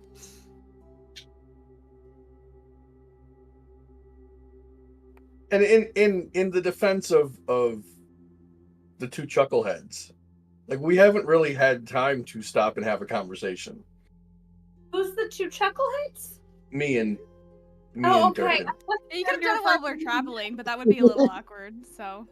Yeah, it would have like they're Ira, out. no, Ira for sure was taking advantage of that beforehand. Why do you think she went straight to sleep and like? Yeah. Like Was absolutely not ready to have that conversation. So confused. We're just sweet, sweet people. Yeah. Yeah, Lily and I went like, yeah, we're so friendly and talkative.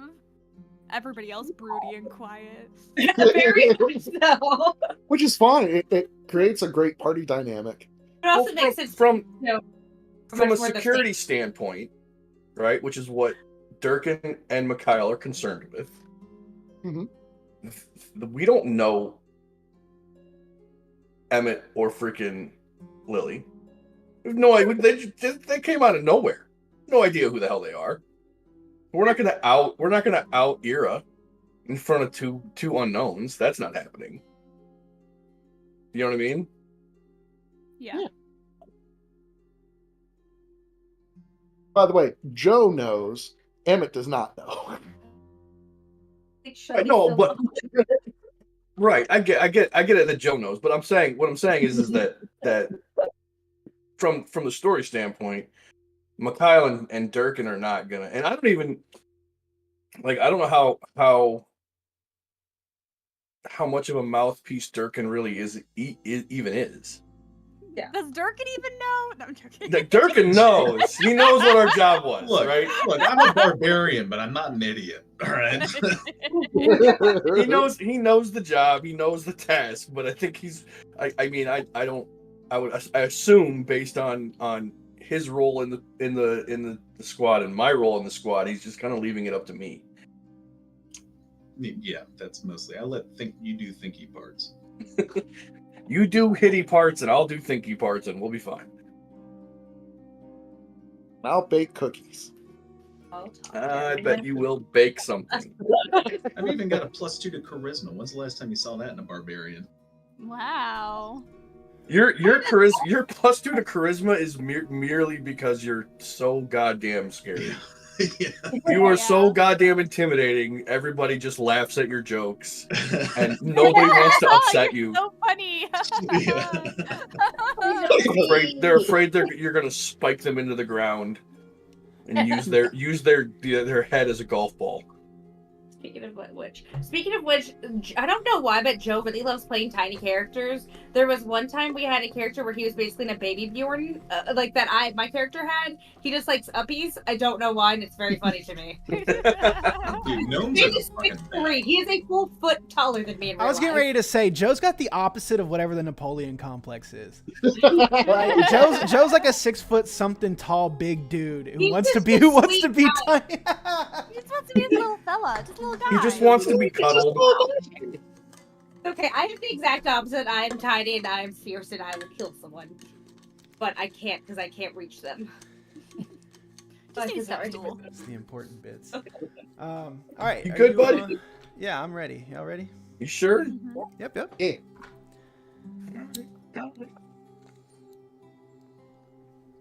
Okay. Out of curiosity, before we get started, for my inventory controls, what bag is this? I'm assuming it's a bag of holding, right? You have no idea. All right, so I'm just gonna put a random bag in here. Fun. You can sit. You might You look. can- Hold on, let's do this. Make an Arcana check. I mentioned that too. Oh, by the way, I've got the healing potions. Okay. Just so we can... I trust you all to keep your inventory. I'm not going to keep track of the hundreds of items I give you throughout the campaign. So Yeah, I think that was all that Joe took, and everything else is with Durkin. That is annoying. 21, sir. Okay. Yeah, you know it's a bag of holding. You've seen them before. The military has some of them. They're not, they're not typically given or affordable by like common folk, but like you've seen, you've seen him in the military every now and again. Can Ira see if she recognizes any of the runes on the flute? Make a religion check or an Arcana check. Can I guidance with that? Actually, or history. Yeah, you can guidance anybody you want. Right. Guidance says you do that. Because I like the way the Baldur's Gate 3 did it, where like if anybody was rolling anything, it didn't matter. You could just proc guidance. So I'm cool with it. Are you guiding my rune check? Okay. Add a d4. 20. Oh yeah. Okay. So let me check something. Oh, okay. Actually, I don't need to check something. Let me just count real quick. 2, wait. 1, 2, 3, 4, 5, 6, 8, 7. Okay. I should say this. There are 7 total finger placements. I don't know how many are on a normal flute, but there are 7 on this one. A lot more than 7, but that's okay. Yeah, I figured. Okay. Either way, you recognize them because they again drilled into your head through studying, especially through religion. Each one of these is a glyph, what's called referred to as a glyph ward, and each one symbolizes a different god. You have one glyph for Salaos, or honor. You have one for Ria La'er, cultivation. You have one for Ma'laham, inspiration. You have one for Ordladro, order. You have one for Ba Edo Rashar. And you have one for Ilis Sunamor. 1, 2, 3, 4. That's 6. 5, 6. And then you have one for Nergalo. So everyone but the Lord of Lies to see. Correct. And symmetry. And symmetry. Yeah, we'll say this. There is no glyph ward that you know of for Deceit. Again, yeah, it's just not known. When they've gotten documents of people that follow Deceit, whatever, there's always a different marking. It's never the same one. So there is no uniform glyph ward for Deceit. Oh, if there was one, how would you know? Because he's a liar. Exactly. You would never know if it's the actual glyph ward. So it's not on there. And there's only the 7 finger holes, so it's a 7. It's a 7 note flute. Okay. Mm-hmm. 1 octave. That's all you get. It's almost a recorder more than a flute. Yeah, I didn't. Side. Yeah, it's yeah. That's okay. Flute sounds fancier, you know. She also, flute's one of the instruments she plays. She I plays figured. flute. Yeah, recorders. That was the other thing. Recorders not on the instrument list. Well, she would be able to play a recorder. A child would play a recorder if they have. They all gave us recorders in 5th grade. They made me pay $12. No, I mean, but like, if she knows how to play a flute, she could play a recorder. Oh, for sure, for sure. You dodge a wrench, you dodge a ball. Okay. Wait a sec. I have a question. If you don't know the answer, what note is each god associated with? Ooh, that's actually good. Do you know? If you could do it in solfege, that would be even better. Do, re, mi, sol. No. Yeah. Well, yeah. So it would be without the repeat on do. So it would be do, re, mi, fa, sol. No, but which god is which? That's what I was asking. I don't. If it's not important, then it's not important. How about this? You tell me. Because I didn't think about that. I didn't think about it. Is there an order they're associated with, like religiously? There's also 4 good and 3 bad. It looks like. I would say, man. So this is world building on the spot, and it's cool. I would recommend 1, 4, and 5 being high honors. Yeah. Okay. I was gonna. So I will say this. This just popped into my head.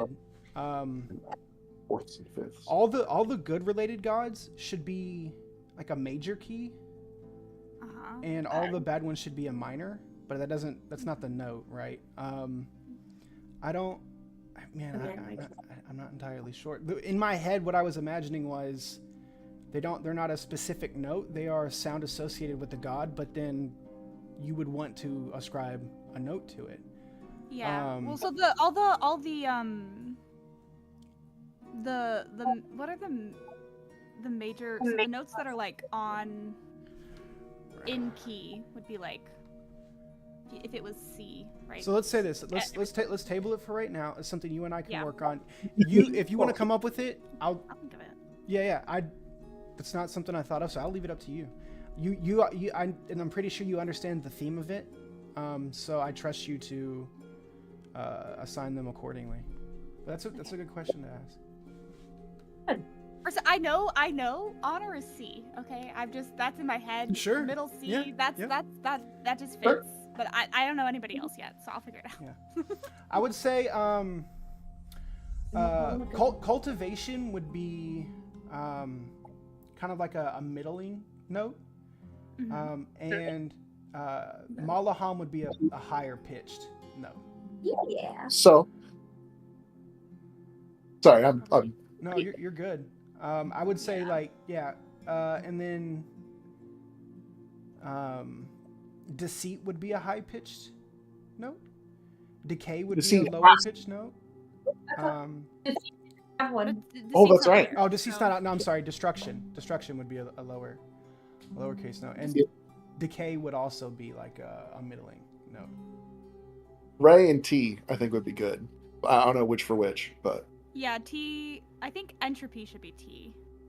That's the highest. If you could, when you come up with it, can you just send it to me so that I can? Yeah, I will. Or how about no? Actually, better yet, you have the ability to type into each one of those chats if you want to. Just throw the note in there on each one of those channels. Ooh. That's fun. it's fun. I'm like reverse engineering a puzzle right now. Yeah, this isn't even the For some riddles. reason, I think destruction is Okay, let's continue on. He gets you all to the first skitter den, and as you all are approaching, actually, make a let's do a. What would you do? Ira, make a performance check, and everybody else make a perception check. I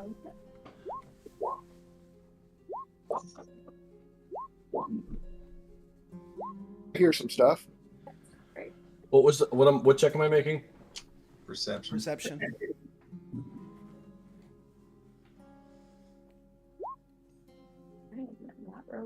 Oh, I've got to get rid of that fucking dice. That is annoying. It's the lava dice, and so it's just Like, You Yeah. gotta get the gold dice, my guy. That's what I've got. I had the gold dice on my other account. I can't access it now. Oh, no. Wait, you created an entirely new one? I had to. I had no other fucking choice. Dude, there's got to be something that we're just not thinking about. So what? Did you sign up with a Gmail account? I don't know. I submitted. I did a password reset for every email address I have, and did not get a password reset. Fucking. What if they just? Well, because I mean, I'm gonna contact customer service I tomorrow. was gonna say, didn't you have stuff on that account? Yes. Okay. I was gonna say, yeah. All right. So as you all are approaching the den,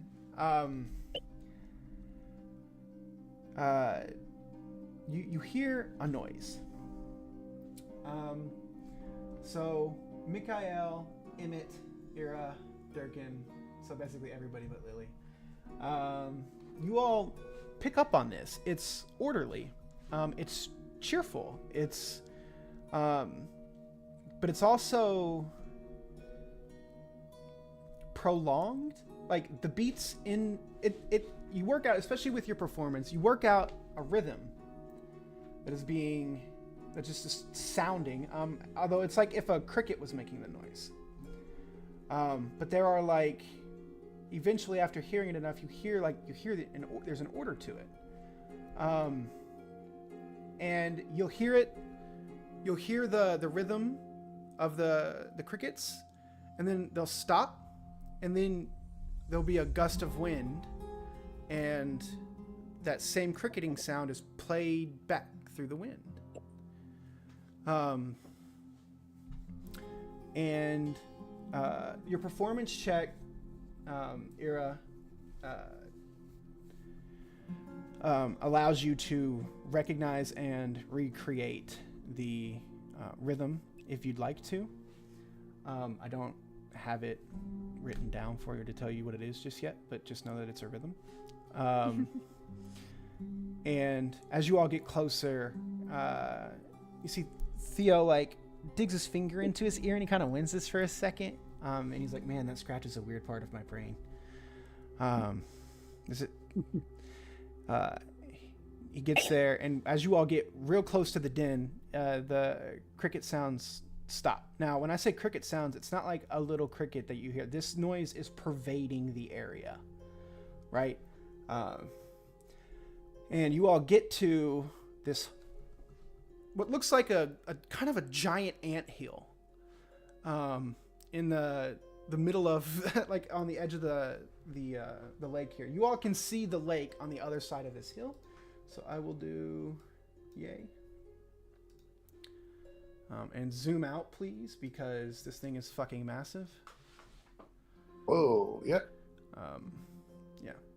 You all are down here somewhere. Okay. If y'all would like to drag your tokens. In the water. No, I'm just kidding. Whoa!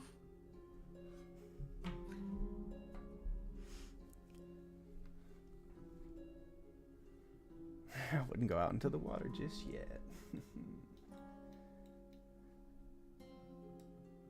Yes, on hearing this weird communication stuff, I think Emmett is going to try and tune into that kind of vibe and ask to speak with animals.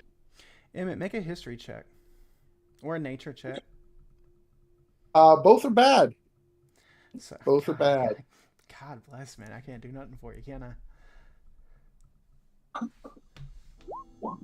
12. Okay, no, it's fine. You didn't realize it until now, and given a certain context to frame it to, you've heard this before, Emmett. In fact, you have heard it your entire life. You just always thought that the forest was alive, right? So if it's alive, it has to have a heartbeat.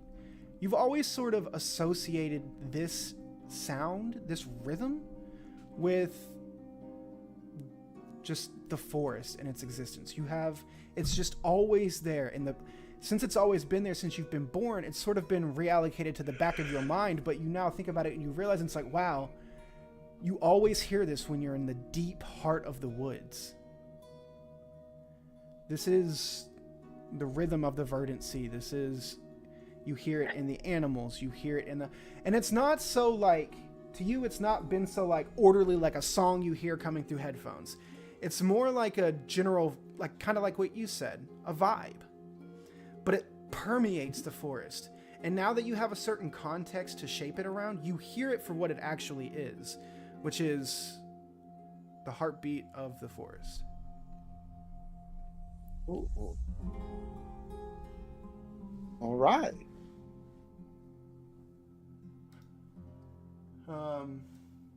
With that, Theo says in common, yells into the anthill. He goes, "Hey guys, it's Theo. Is anyone there?"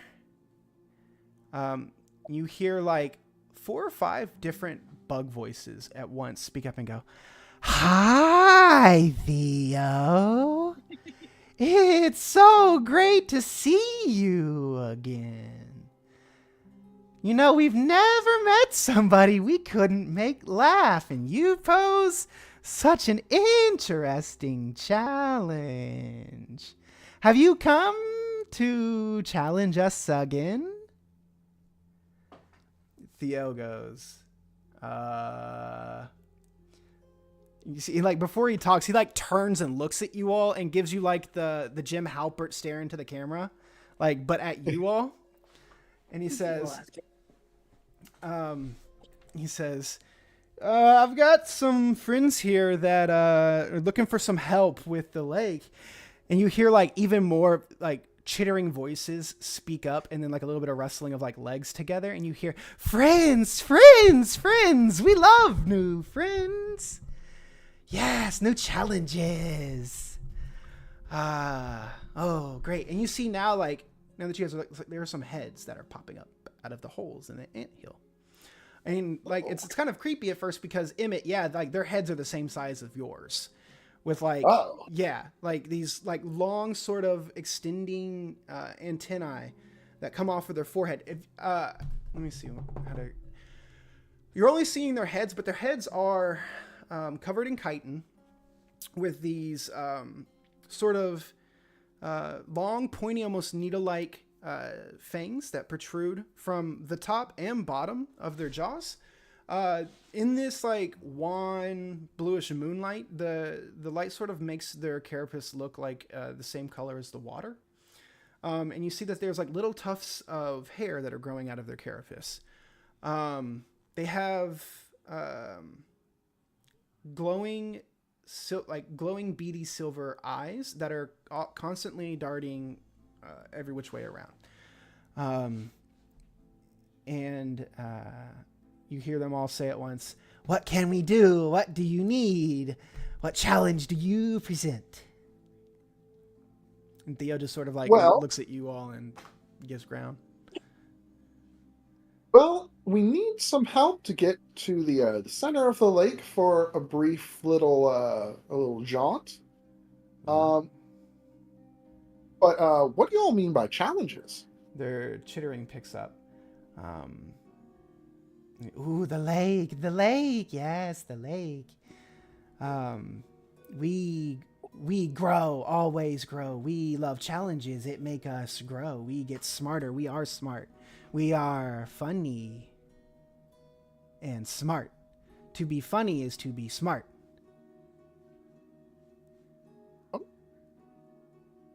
I don't know if I'm smart, but if you have a joke, I'd love to hear it. Jokes. They all just sort of look at each other and they're like, you've put us on the spot. Comedy is organic. We have riddles. Do you have jokes or riddles? We collect riddles. I have a riddle. Oh, yes. How about this? You give us riddles, and you answer ours, and we will help. Yes? Okay. You see 3 of them fully skitter out of the anthill. And it's a little bit unnerving, because, again, these are Emmett-sized bugs. They have 6 very long, and when I say long, I mean, like, if their bodies are, like, 2.5 feet wide, their legs stick out, like, 3.5 feet on either side. And there's, like, 3 of them on each side, and they're long, and they stand kind of up a little bit. Like, they're like, their legs are always tense and, like, propping their torso off the ground. They look super delicate, like, super lithe and super quick. They even skitter out of their anthill in, like, a really almost, like, uncomfortable speed. There you go. You go first. We 3 are the smartest and funniest in the group. You will not defeat us. No, no, no. Okay, I might have one, although looks like my large friend here might have. Oh, okay. Sorry, guys, go ahead. I'll save mine for last. Okay. Riddle or joke? Yes. Okay. Riddle then.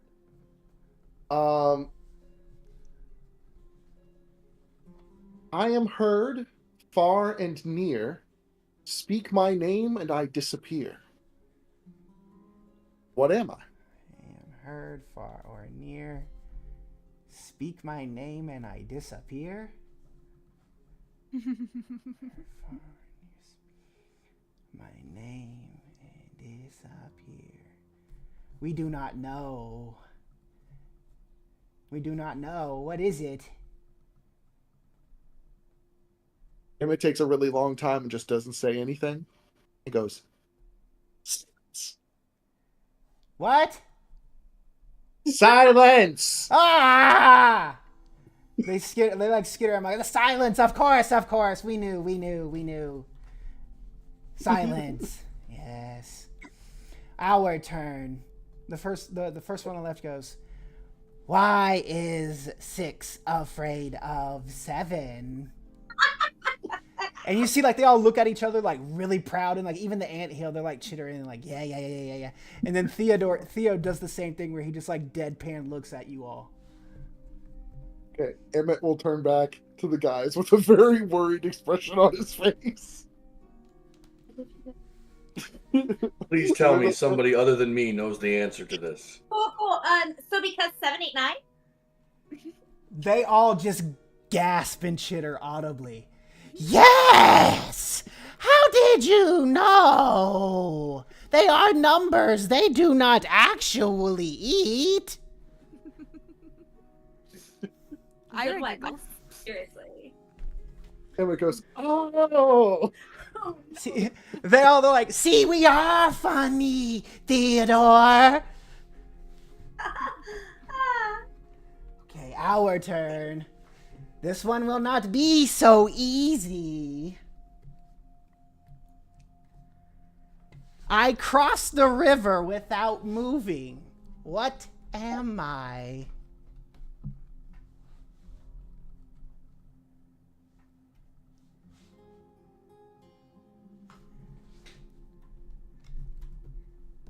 Bridge. What? A bridge? How can this be? They are so smart. Your turn. Give us a riddle or a joke. Emma looks back at the rest of the group. Myself. That hurts. I have a riddle. Yeah, speak, large one. What can run but never walks, has a mouth but never talks, and has a bed but never sleeps? A river. That is right. Yes, we are smart. We are smart. You would think not to give us that riddle with the bridge one just before. They look so proud of themselves. Your last riddle or joke, and then we will give ours, and we will see who bests who. All right, here we go. I go in dry and come out wet. Oh, God. The longer I'm in, the stronger I get. Oh, God. I come out dripping, and then I start to sag. What am I? They are freaking out. We cannot say! No! It is not what you think. Something Theodore has never done.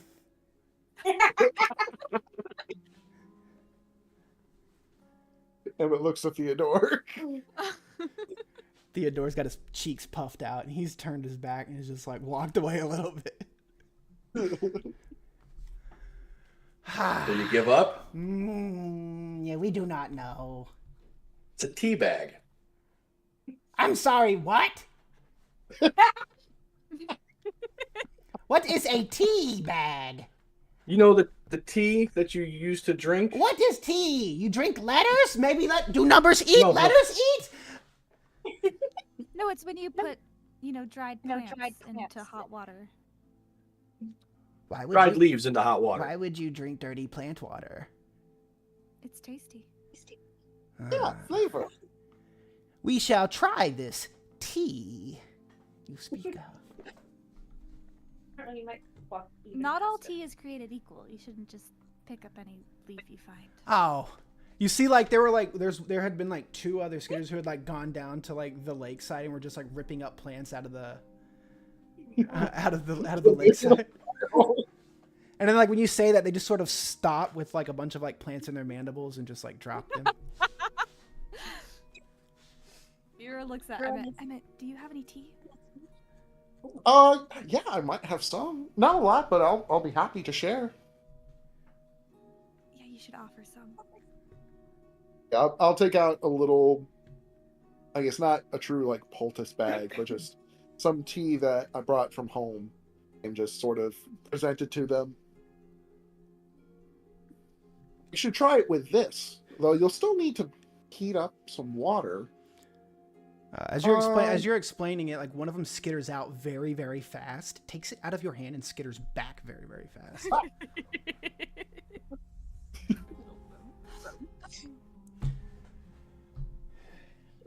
Very well, very well. Hot.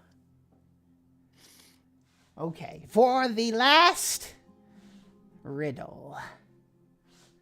What has 6 legs, but walks on only 4? And no, it is not Isaiah. And they, like, point back, and there's a skitter who's, like, lost 2 legs.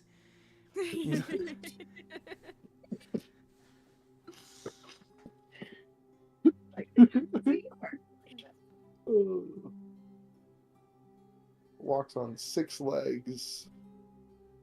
Has What 6 what legs, walks has on 6 4. legs, but walks on only 4? A minotaur, Is that your answer? A minotaur, a centaur. No, centaur, whatever. no, centaurs don't. They have arms.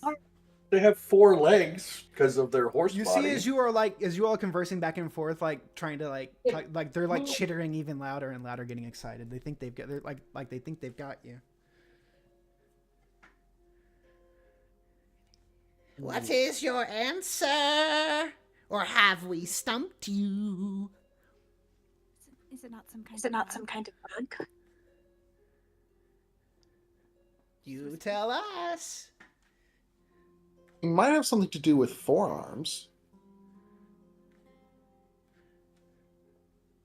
I don't know. Out of character, Emmett is not the smart one. It's okay. Like, you don't have to. If you know the answer, you can say it. Let's just say Joe doesn't know the answer either. Okay, fair enough. I don't know Same. either. We have you stopped. I think you've outwitted us. A person riding a horse. They all like chitter and like you can hear them like chittering and like. Emmett applauds. Ira does a fake giggle. The 3 of them skitter back into the anthole, and then like all of them recede back into the anthole, and you hear like soft like chittering and like leg rubbing, like cricket noises, and then 5 of them pop back out, and they go, "We have agreed. We will help you. It has been quite some time since anyone posed any kind of intellectual challenge to us." And all of them look past you all towards Theo. And then look back at you all. What is it you require of us? We need some flowers off the island in the middle of the lake. Oh, we should have asked first. We should have clarified. Well, if you're unable to get them for No, us, we are honorable. And we will stick to our word. You want the moonflower, yes? Don't know the name, but it's silver. It's a silver flower with blue petals. Yes, it only blooms during a full moon. I can make one of you invisible if that will help. We are not strong enough to uproot the flower.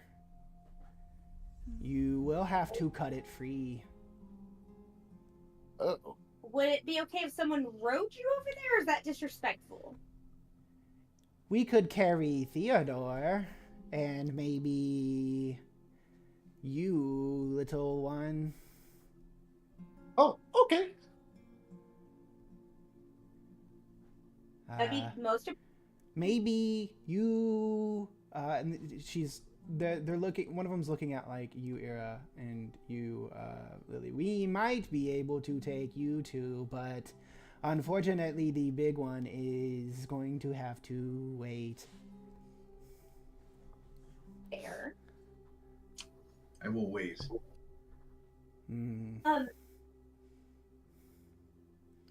I'm not opposed to going, but I am do better from afar. So I don't know if it'd be smarter for me to stay back. I can make 2 creatures invisible. Ooh. If you could make it visible, I could help. Yeah, I can. You count as a creature. I mean, It is not by vision that the monster hunts by. It will know we are there when we disturb the flower. It lives at the bottom of the lake at the flower bed. Oh. Or is there a way to distract it? Or is it kind of just a get in, get out situation? When we hunt on the lake water, we send all of us at once. It can never get all of us. However, we will lose 1 or 2 for sure. And then there's a matter of it chasing you out of the lake as well. It does not like it when the flowers are taken. You will have to outrun it on land as well. We are not as fast on land as we are on the water. Could always just put this bag over the top of the flowers and put them that way.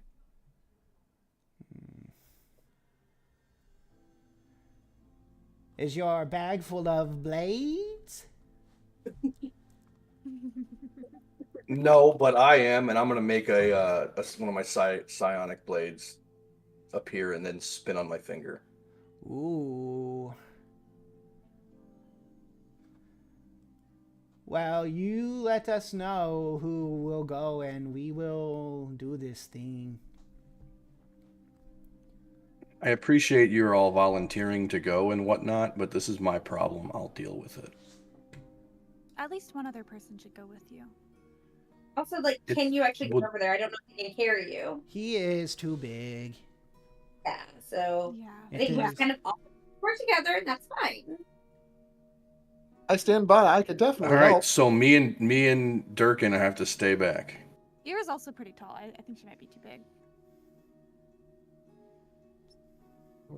Well, it also they mentioned that it's gonna follow us out onto the land either way. So What happens if I just swim? You're not swimming into the guardian-infested water. yeah, because you'd have to get out. That's a bad idea. There's a reason we're riding the skitters. They said you'd basically need water walk for it to work well. That's what Kit and Huck said. Ira turns to the skitters. Is the only thing that draws the Leviathan's attention touching the flowers? No, any prey will do. It even attacks us when we hunt. It just knows when the water is disturbed in general. And you actually touch the water? Okay. We do make contact with the water. We just run really fast over top of it. However, it does not chase us out unless we disturb the flowers. Why don't Hmm. we go to a different part of the lake and make a distraction? And then the rest of you, one of you with Emmett, goes and gets the flower, and then we leave. Do we want to have that be Theo and Emmett? I think they're the only two that it'll Yeah. be the quickest for the skitters. They mentioned they might be able to get me, but honestly, I think I'd be better having long range capabilities. Okay, does that sound good? Do you feel comfortable doing that? I mean, yeah. Okay. I can, so long as I'm quick. If things get very bad, I can grow wings. Says that kind of shamefully. Oh, you can fly?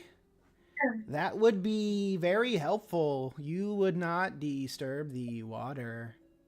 I can fly too. Should we just fly over there and get it? But we'll pull the flower out. I'm sure. But we could distract it after you have pulled the flower. Or we can distract it on our side while you pull the flower. It will give you some time. All right. Down to try. Yeah. I think that's a better idea. Okay.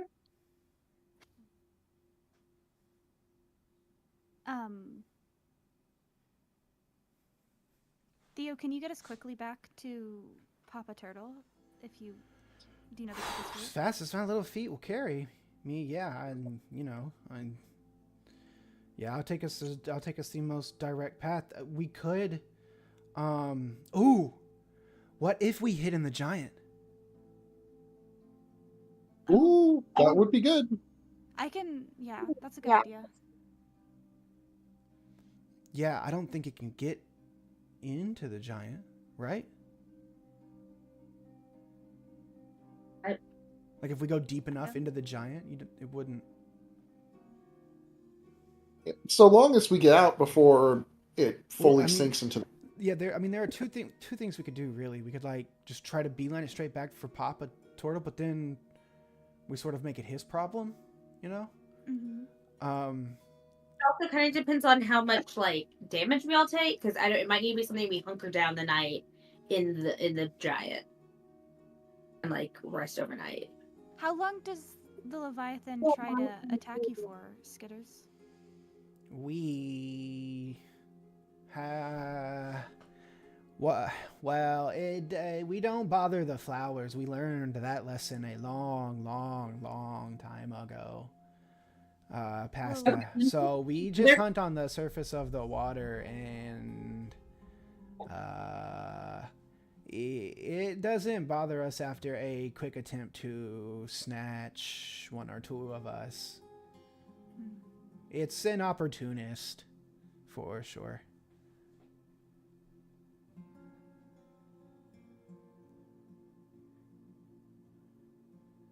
All right. I think hiding in the statues is our best bet then. All right. Everyone in agreement? Yep. Grab the flower, beeline it to. I will say the statue's a 3-hour run away. Yeah, like remember you guys traveled like. Yeah, I know. Yeah, like the rest of your day after traveling like half a day already. Do we feel capable of doing this tonight? You have to do it at night. It's a full moon currently, and the flowers only appear on the lake during the full moon. Oh, then it is now or never.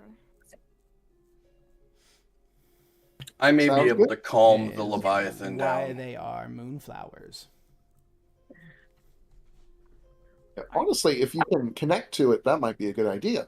That seems like a horrible idea. Well, I've done dumber.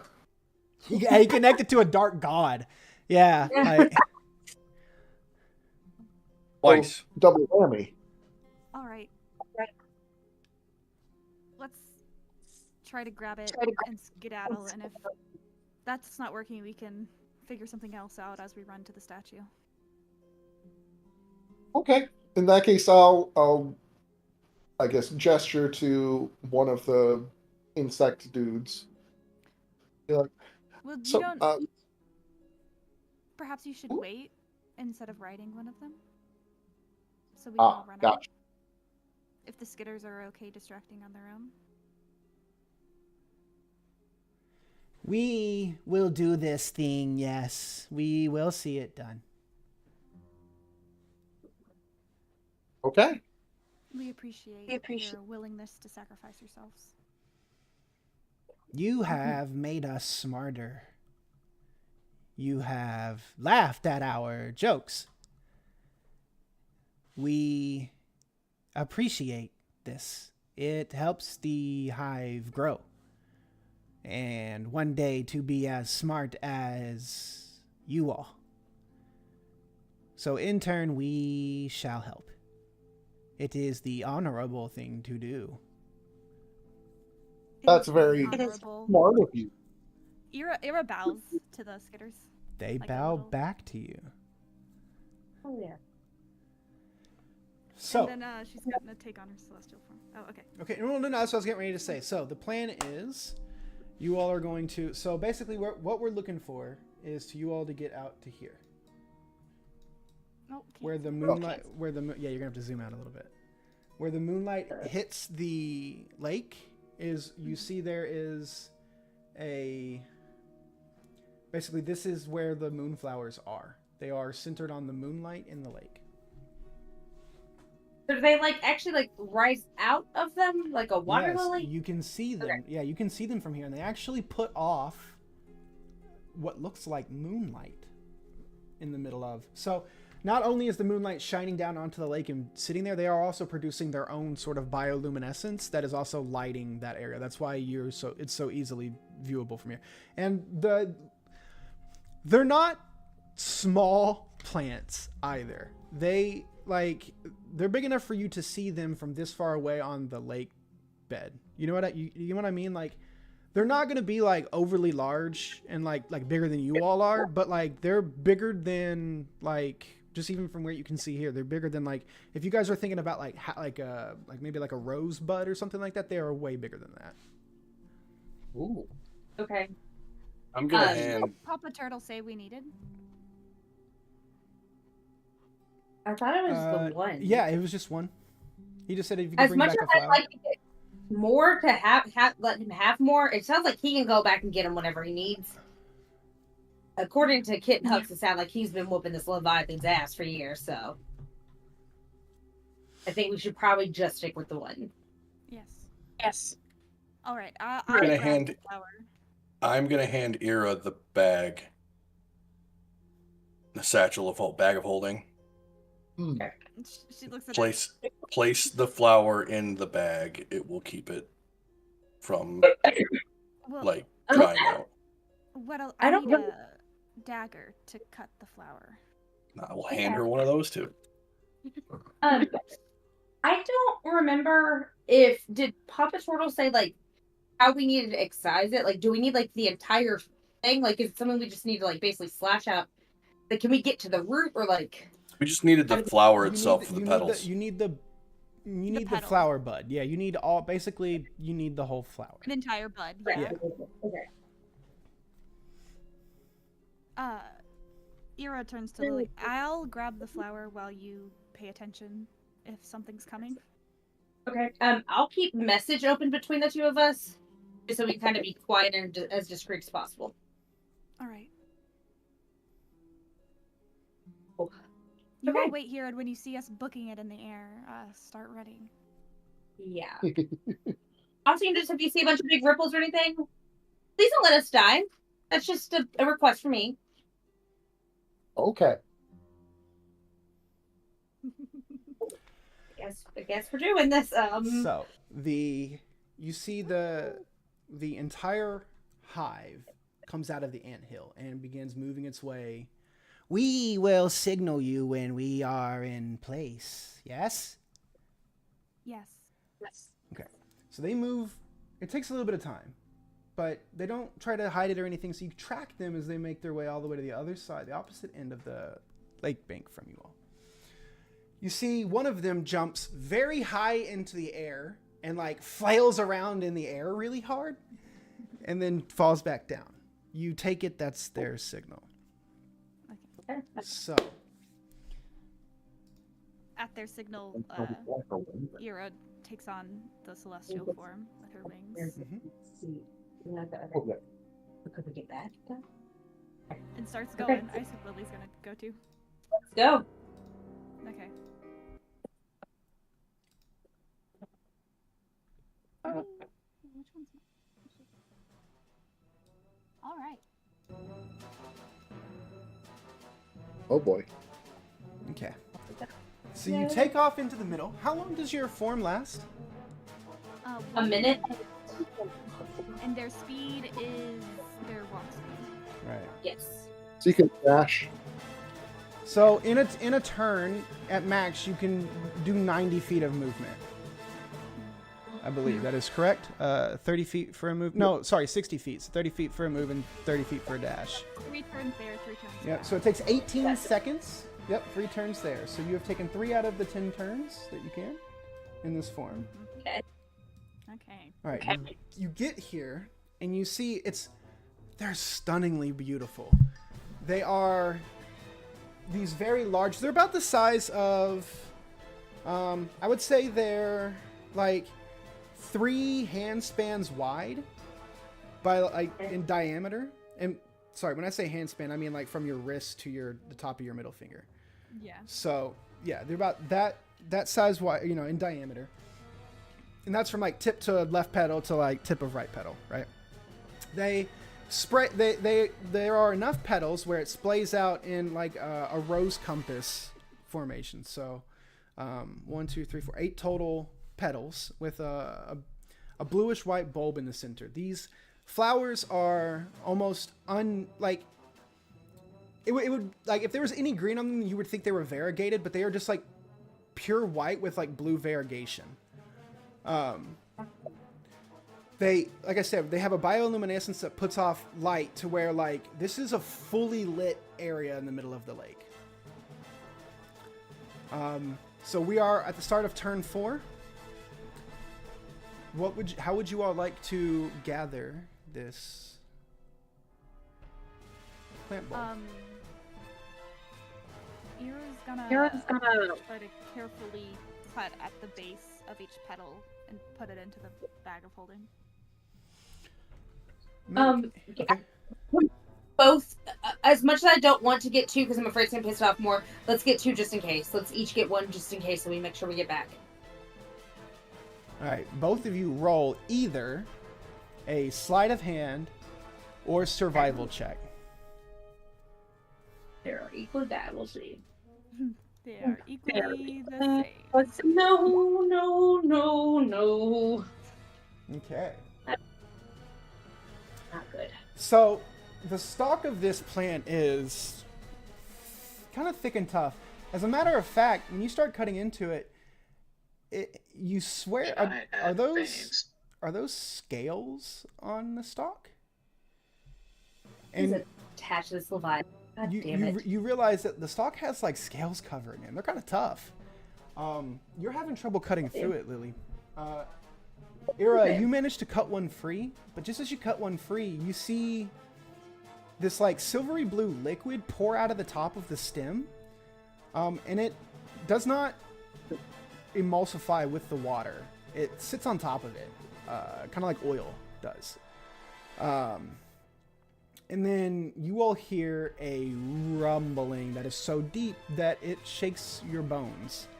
And you can see 2 very large eyes that shine blue, silver, white, kind of appear in the bottom of the lake. As a shadow begins to stand up in the water, you feel the water level rise up as it begins to be displaced. As you see something that is relatively... Go back and find it again. No, thank you. Thank you. Heal it.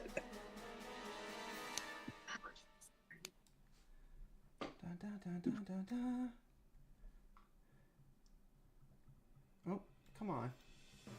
I'm just getting a little too unwieldy. Come on. Let me get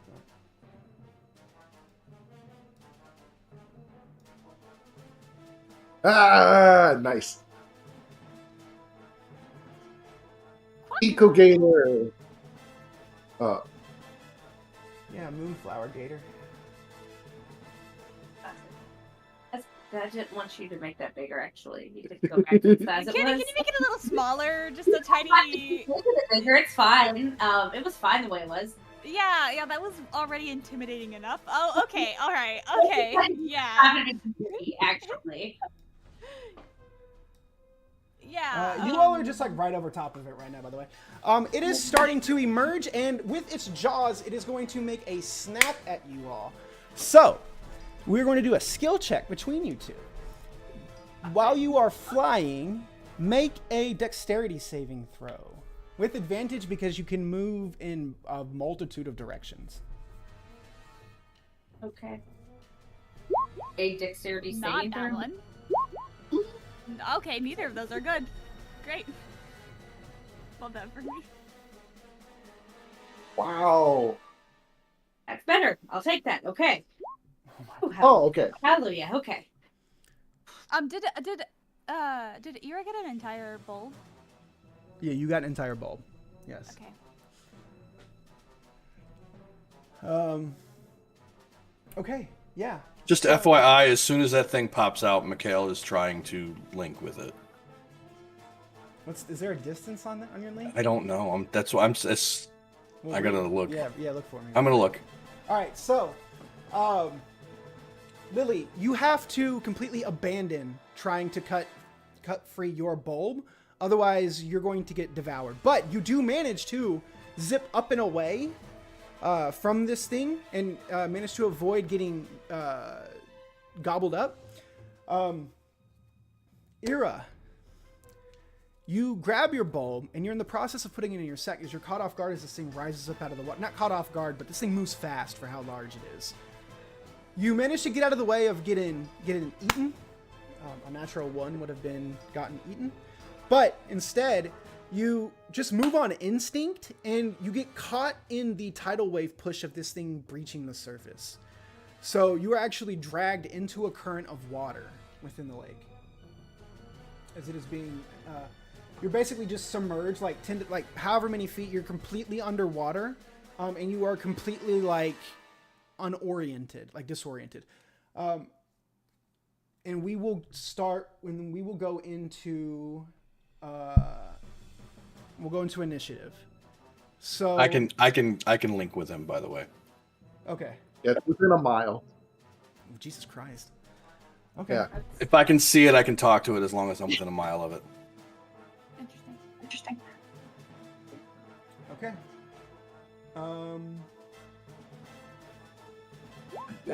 Yeah, everybody roll initiative. My initiative sucks.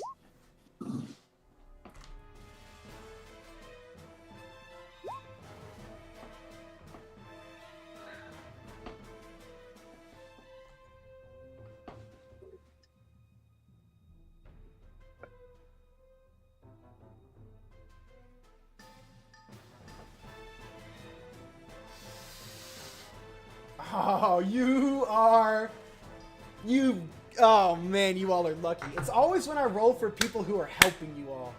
It's never when I'm rolling for the villain. The Skitters rolled a 26 for initiative. Let's go, Skitters! Yes. Woo! Wait. Okay. Alright, so... Oh, that's funny. 16. Are we missing an initiative? We got Ira, Dirk, Lily, Mick. Where's Emmett? On initiative 7. Okay, so basically it's going to go... It goes Skitter, then 3 of you, then it, then 2 of you. Okay, cool. So the Skitters go first. You see, as you all flew in, they were waiting for this thing to emerge, so they didn't immediately get drawn to it off the bat. But they all now, you see 30, 40, 50 of them just pour into the lake on top of it. And these things move with an insane speed on the water. They are a blur, basically. But they blur their way across the lake, and they swarm on top of the Eco Gator. You see a couple of them jump on its back and like start pulling at the flowers on its back, and this thing lets out a deafening roar, and it's just thrashing about now, pushing the water every which way around it. Every time it thrashes and moves, it moves a wave of water around it. Ira, you are being just ragdolled in the lake right now. Right, you're in how long? What's your Constitution modifier? It's score. +2. +2. You can hold your breath for 2 minutes. Okay. I think that's how that works. It's a minute per point, I believe, which is kind of crazy because you got a Constitution. Who's holding their breath for like 5 minutes underwater? But I mean, I guess it's like swimmers can obviously do that, but anyway. That's comfortable. Yeah. We're not smokers here, right? Okay, so we start. The skitters are now distracting it in their best way. This thing has, where it's got eyes on either side of its head. It's like keeping one eye on you, Lily, flying in the air there, glowing radiantly, and an eye on the skitters. It's bandying its tail around, trying to get at the skitters, throwing water every which way, but not managing to hit a skitter yet.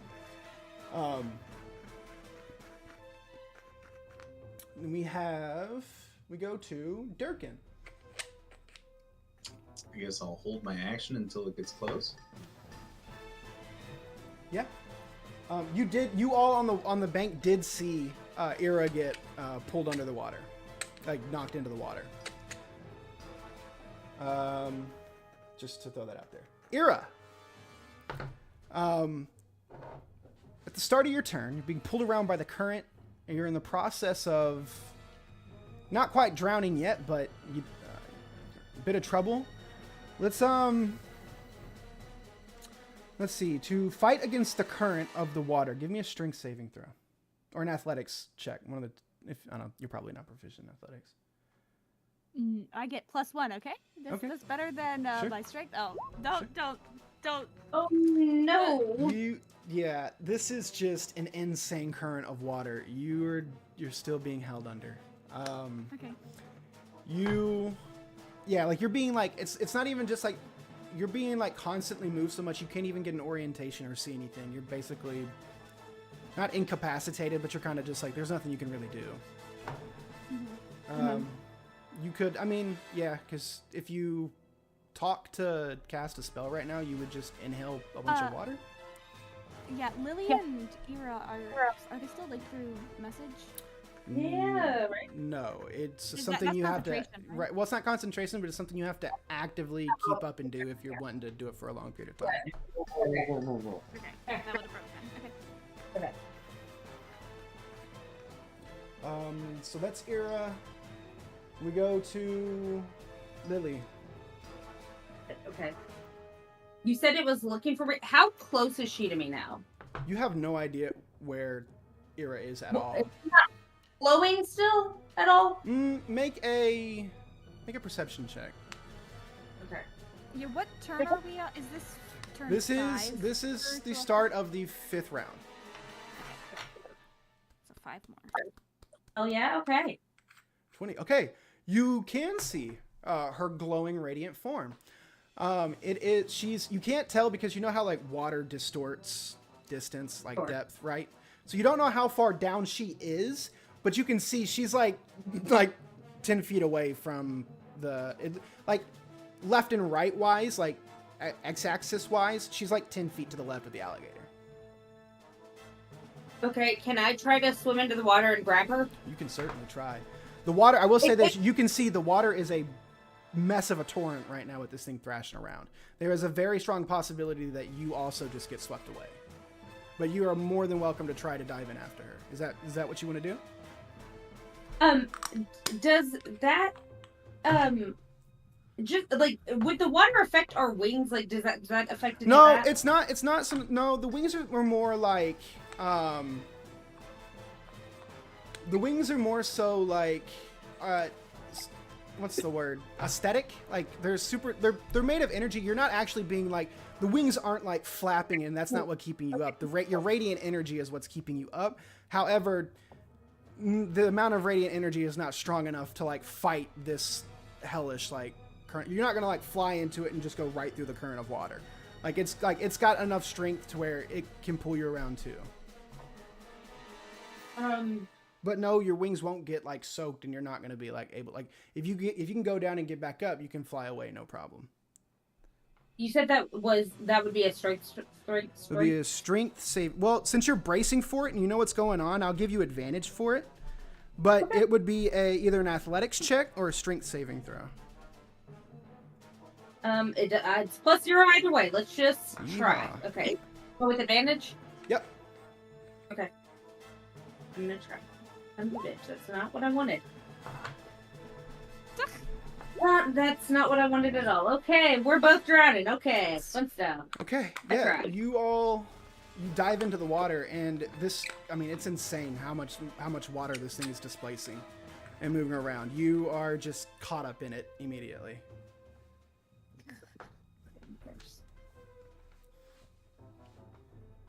Okay.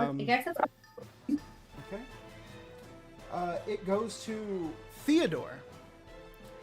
And Theodore looks at the anthill and goes, I know there are still some of you in there. I need to get out onto that water right now. Come out and get me. And one of them skitters out and goes, laugh for me, Theodore. Laugh for us. And Theodore goes, in this situation, really? He goes, yes, it is funny. No? Theo goes, no, it's not. But Theo just starts going, ha ha ha ha ha, and he goes, you are such a loser, Theodore. He like walks over and Theo like gets on his back, and they dash out onto the water. He's got to use all their movement to get out to where they are. So next round he'll be able to do something out there. So it goes to the Eco Croc, the Moon Croc, whatever it is, Moonflower Croc.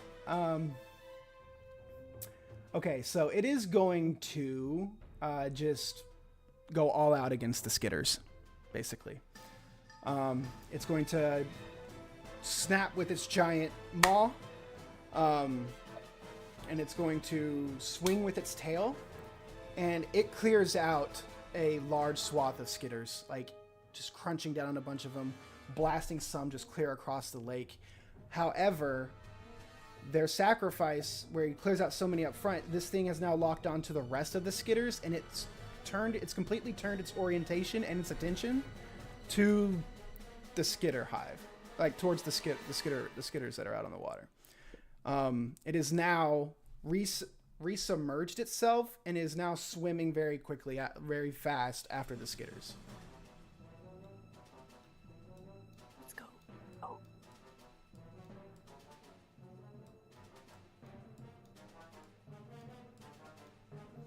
He's now in the middle of them, and he's now just banding about, like just waylaying into the Skitters right now. So the. Sorry, what? So I gotta take the dog out. I'll be back in a minute. Okay. Then it goes to Mikhail. As I am linked mentally to this crocodile, I am going to attempt to calm it down by, I don't know, just thinking happy thoughts, pushing soothing, calming thoughts, and apologizing for taking its flower, and explaining the situation as to why we needed to take it, and we were not aware that the flowers were attached to it. Make an intelligence check. Add your proficiency modifier to it. What? Okay. 23. All right. Ooh. Okay, we will get to that. I gotta take my dogs outside real quick as well. Of course you do. Yeah, Liz just walked in the room and was like, "You gotta take the pups out." So I gotta do that real quick. Yeah. I'll take the pups out.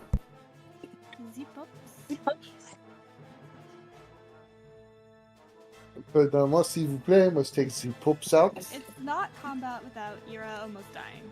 Just want that to be So far, yeah, I mean, that's been par for the course here. She's very squishy.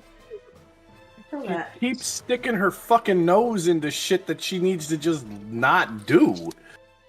I mean, to be fair, she doesn't have a poisoned arm, so there's that. I get that. I Well, get she's that. not an This idiot. this case, hey, Just saying. She only touched the heart because she saw that Lily went and got away on the Here, that it was allowed. No, she's honor bound to help people. That's how she feels. So I get it.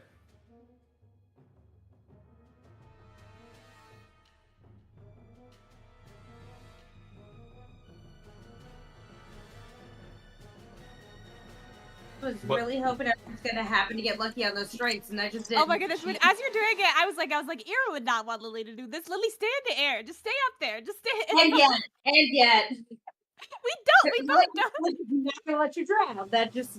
Except for now, we both. We both. drown. I don't know. Now we're both drowning. It's fine.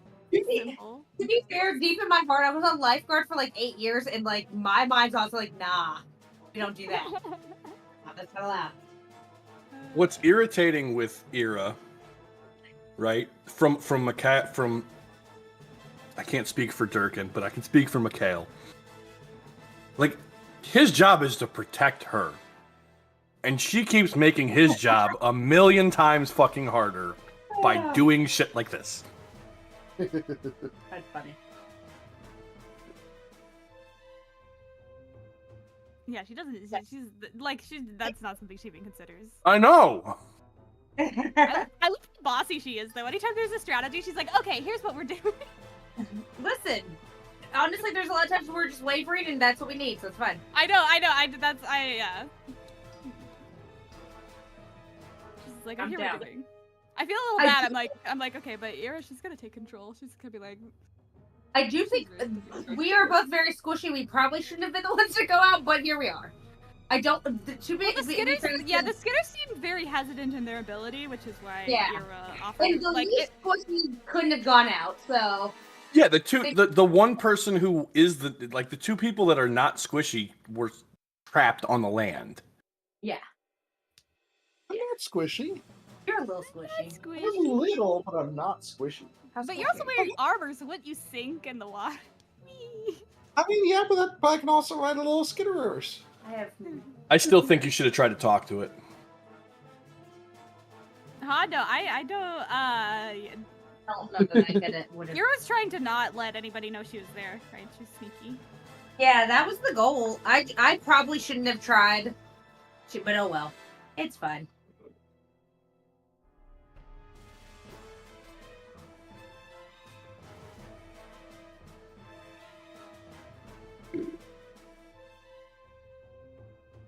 Oh, my head.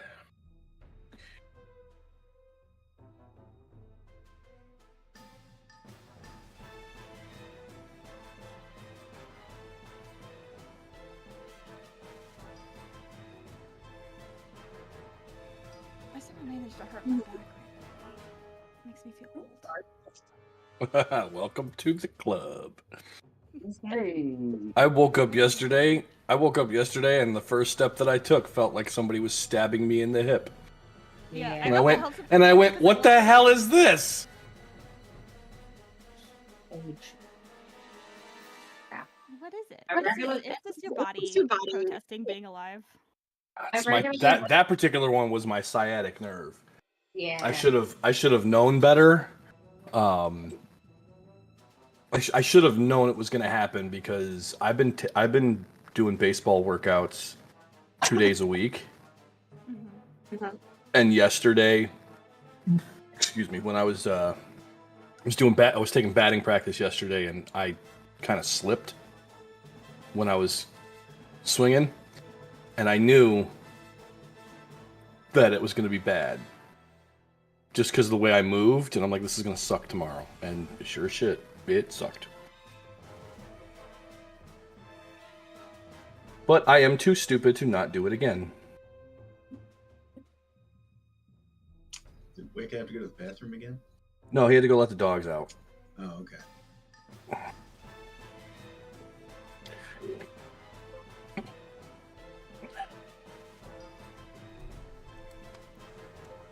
Okay, I'm back. Everybody here? Mm-hmm. Ready to go. Okay. Yep. So, it is surprisingly very easy to push your mental influence and consciousness into this beast. However, it feels like trying to stuff a Durkin-sized human into a suitcase. There is no space in this thing's brain. You feel almost claustrophobic being inside this thing's head.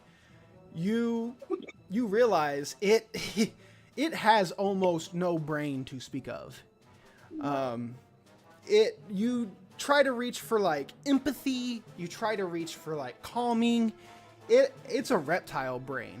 It's just trying to eat and defend itself. Like it does not care why you're doing it. It does not care in any way like that you're sorry. You fucking did it. And that's all this thing's brain can compute. Okay. So, yeah. Is that an action, what I just did? Nah, I'll let you do something. Then I'm going to push pain through the same link.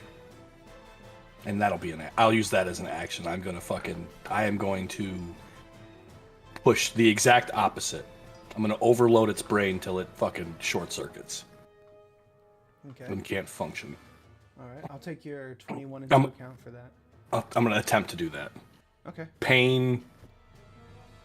Just do yeah. I got you. I got the idea. I got you. Okay. We'll see what happens. Who is it last? Is it Emmett last? I think it's me. It is Emmett last. So I see both of my companions go into the water. I see the squirrel ranger grab a skitterer, and I follow his example. If there's one available, I'll even take the four-legged one. So let's do this. All right. Yeah. No, you get there's a perfectly six-legged one.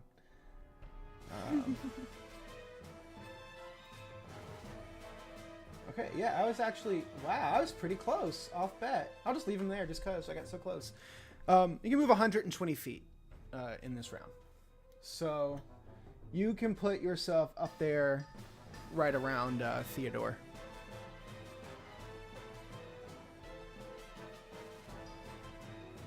I'm following behind.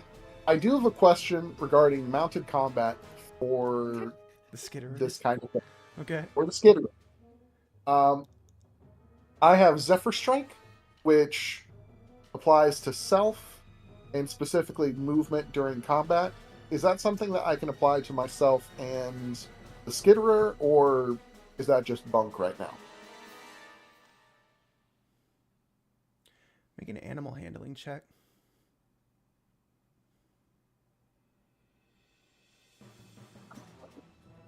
Ugh, not so much. Yeah. Damn, I have a +6 too. Unfortunate. It does not seem water striding insects are not something you've had a whole lot of familiarity with. So in this instance, I will say no. It's not applied to the mount. Okay. Let's see. I already whispered to some stones prior, but that is my go. Okay, we go back to the top of the order. It's the Skitters. You see, two of them have broken off and are headed around to here. So 2 skitters are currently on the surface of the water here, but they are like, they have to keep moving. So they're in the process of moving. So like they went from here to about here, where they made it to. The remainder of the skitters are attempting to continue to distract the moonflower crocodile. But there are basically two skitters that are lying in wait, waiting for the 2 who have been submerged to re-emerge. God, the English language is tricky, huh? That's their turn. So then it goes to Durkin. I will hold my action. All right, Ira, go ahead and make that. Go ahead and make that roll for me again. See if you can. I will say the DC is lower. Oh, it doesn't matter. Yes, ma'am. Yep, you are finally able. You are able to write yourself. You can see the moonlight like breaking through the surface here. So you know that's up. So you don't have an action or a bonus action, but you have your movement if you'd like. So I'm out of the water. She's up. You can be if you'd like to fly straight up. Yeah, up. Okay, yeah. So you were about 15 feet underwater. So you now break the surface and you want to continue flying 15 feet up again? Or like when you break the water, you can see you don't see Lily anywhere, but you see Lily immediately. Okay, make a perception check.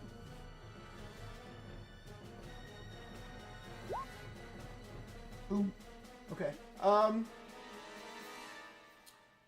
Yeah, it's not too hard. She's glowing bright as hell too. You can see that under the water, just over, just right there, there's a big glowing orb in the water. Okay. How far away is she from Ira? You don't know exactly how far underwater she is, but if you're just right at the surface, she's. Yeah. You guess she's probably similarly to where you were, maybe. Is Ira fly on top of where Lily is, and then kind of try to shout and give her something to point towards, help. Sure. This way's up. Yeah. That's what she's gonna do and start shouting. Okay. Yeah. You're just gonna hang out right there until she reemerges? Yep. Okay.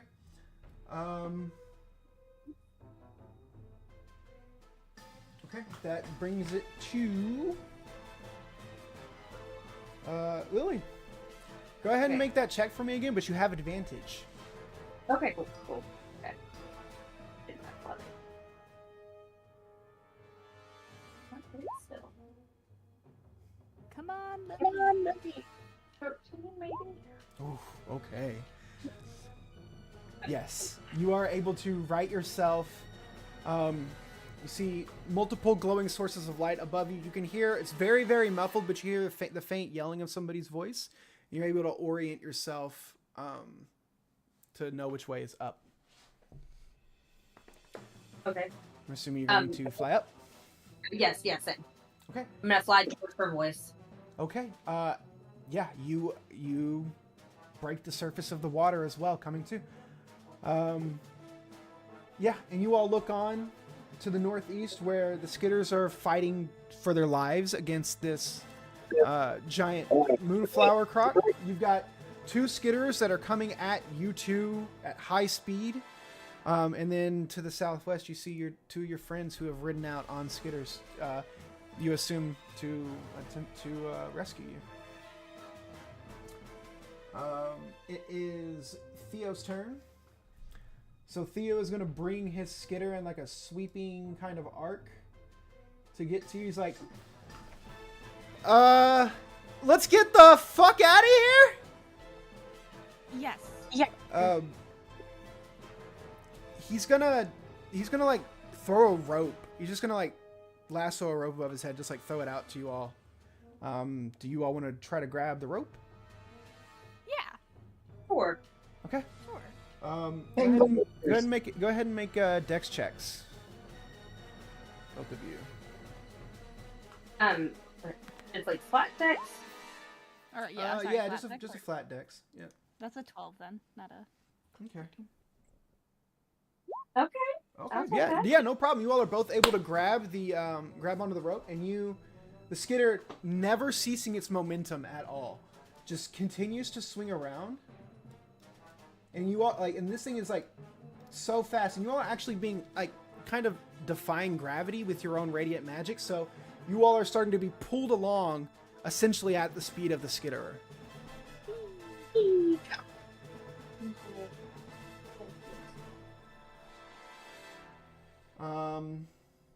Yeah. It goes to its turn. Having tracked the two skidder, like on one side, tracking all the skidders that are,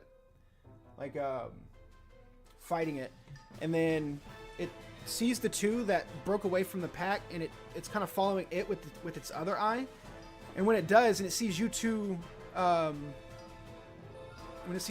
like break out of the water, glowing and holding the pedals, it's going to immediately just.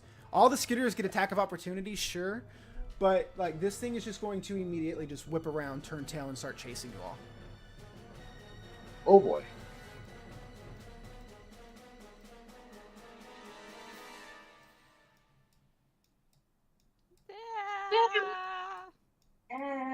Indeed. Is its head above the water? Stay! Stop moving! Please, Mr. Leviathan. Please. Okay. That is its movement and a dash action. 90 feet. Okay. What did you ask me something, Joe? Did you say something? Oh yeah. Is its head above the water right now? Is its head above the water? In the sense of like the way the crocodile would like peek out of the water for like Captain Hook, where it's just like the top part of its head. Like you can see that, and then you can see like the ridges on its back, like cutting through the water on the surface, and you can see its tail behind it, just like snaking back and forth, propelling it forward. Okay. So its head's not like it's like half. Its head's like half out of the water. Oof. All right.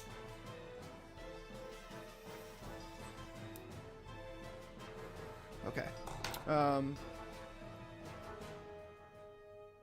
Let's see. That brings us to Mick, I believe. Yep.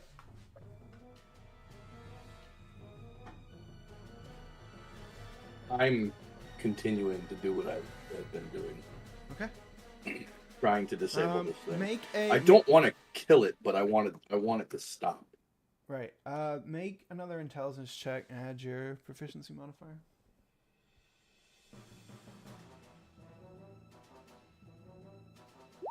Not happening. What was that? Oh, 3. Oh. Okay. Yeah, it just keeps pushing forward right now.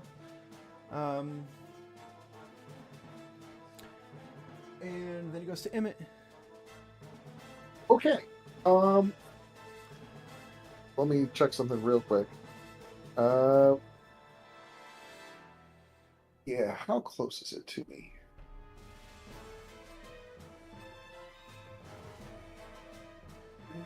Yeah, okay. Good. So I see that everybody is up and beelining away from this thing. I'm going to Hunter's Market, so I know where it is at all times while we're running away from it.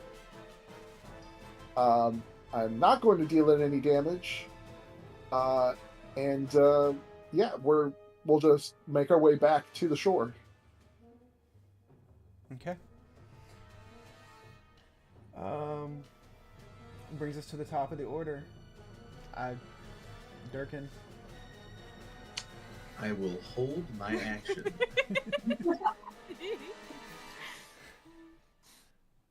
Okay. The skidders.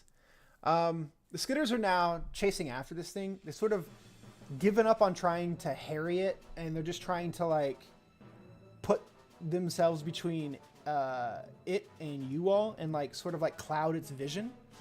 They're just like darting back and forth every which way in front of this thing. That is what they're doing.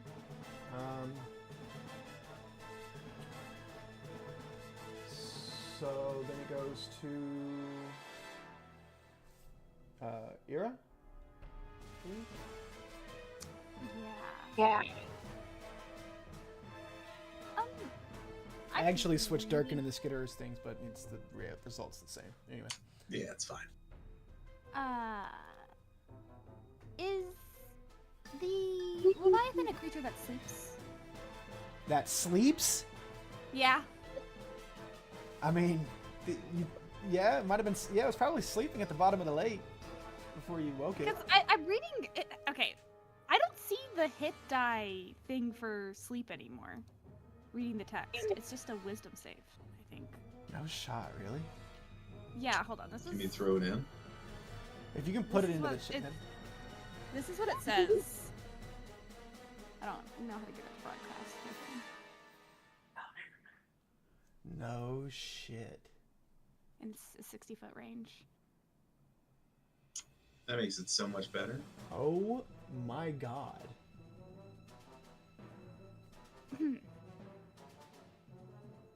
Oh. What's your DC? 15 would be a wisdom. Okay. She's gonna try to put it to sleep. Yeah, I'll roll this in the chat because this. Oh.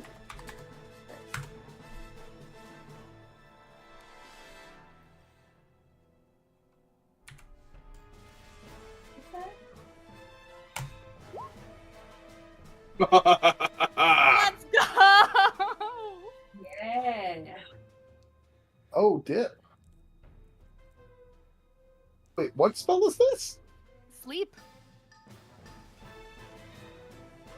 It's got a Oh. smaller range. Instead of hit die, it's a range, like it's got an area effect. Oh, okay. I mean, yeah. Yeah, this. I mean, is this thing just like? Go to sleep. Pulls out the flute. Its eyes just shut, and it just like coasts along. I mean, yeah, you've got at least a round now of. Okay. Ira's gonna try and like put her finger on her lips and like indicate to all of the Skitters to be as quiet as possible, and whisper to Theo to hurry. That's her turn. Until the end of its next turn. It has to roll another Right. check. right, if it right. fails the second time, it's unconscious. For the duration, which is 1 minute, or concentration. That's That's, fine. that's actually that's a good way to change that spell. That is a good way to change that spell. Instead of removing the hit die and doing for like a, it's kind of like the same thing for being turned to stone. Mm-hmm. Yeah, We're it's the same different kind of level. idea. Yeah, I think it seems balanced well. I like it. Okay, so so it's not asleep quite yet. Oh yeah, it's like incapacitated to the end of its next turn, which it makes no save, and then it's fully asleep until the duration. We don't have to worry about it. Okay, so after Ira, it goes to, I believe, Lily. So yeah, Lily, what are you gonna do? You see, this thing is like, it's like, yeah, it's like no, I know. it's like dozing. It. I think I might ready an action. I might ready Chaos Bolt. If it wakes up and starts attacking us again. Okay. Sure. Like if it wakes up after its next turn, yeah. All right. Okay. So then it goes to Theodore. Theodore's just going to continue pulling you all. Yeah. Wait.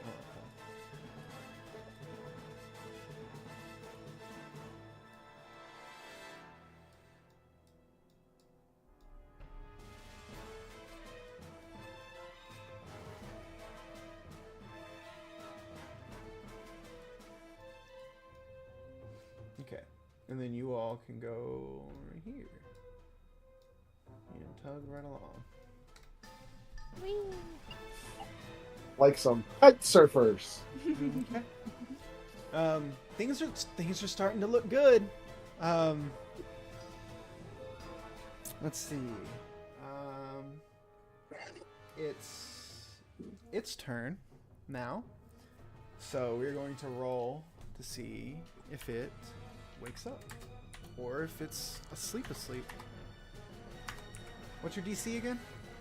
15. Okay. Stupid monster. That's a turn, though. That is a turn. To the end of its turn. That's because at the end So of that its is turn. it. That is the end of its turn.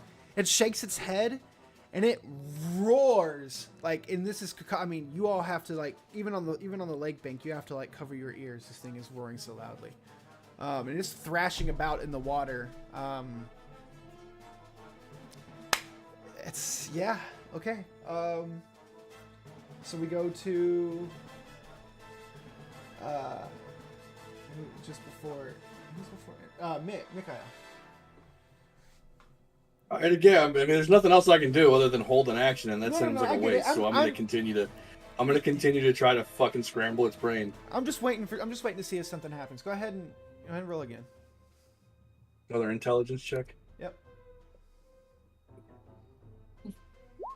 19. Well, and you add your proficiency modifier to it. Oh, so 21. Okay. Sorry, it looked like it rolled a 17. Oh, it's okay. All right, I will take that into account. Emmett. So I get back to the shore and really look back. I still have a lock on this eco dude.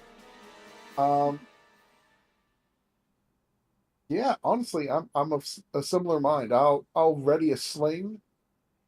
Or if it gets closer, but it looks like we're outpacing it pretty well. So it might be for naught. Okay.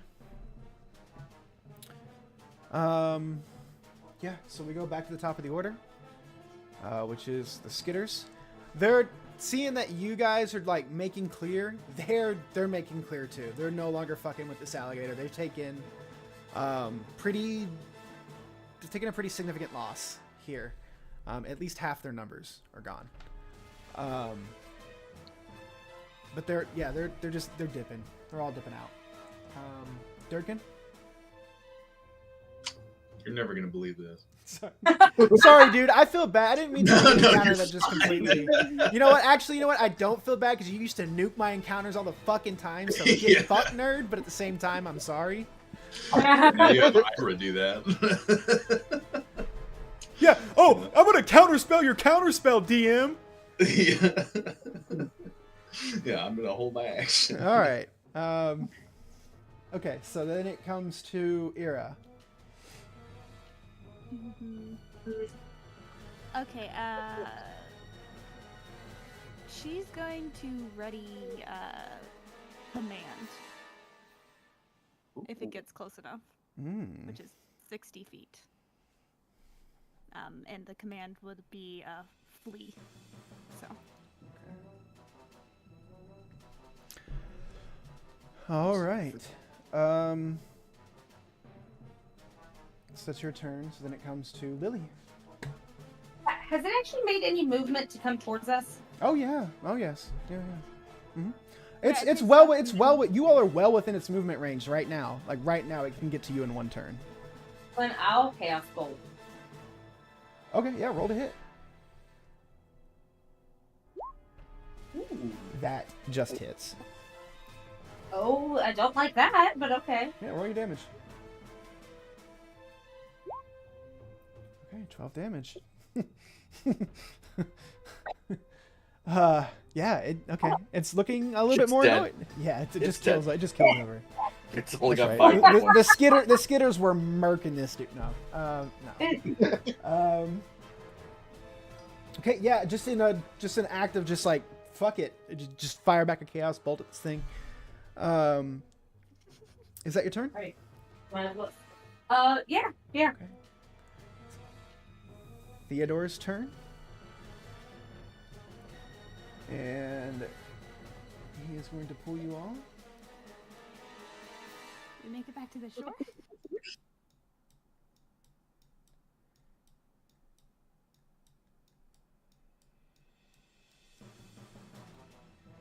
Oof. Just to the, just almost to the shore. From there, you all might be able to fly to the shore. Yeah, if I use one more time. Okay. It is its turn, and here it comes. It's coming to get you. Here it comes. How far is it? 60's pretty close.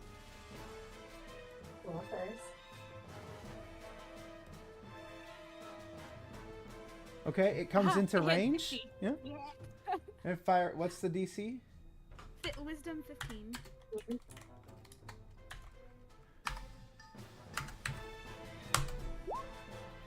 Oh.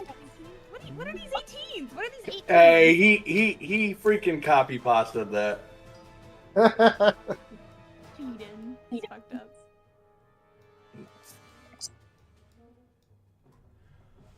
Okay, it's closing in little by little. But that's its turn. Pacing this thing pretty well. Okay. We go to Mika.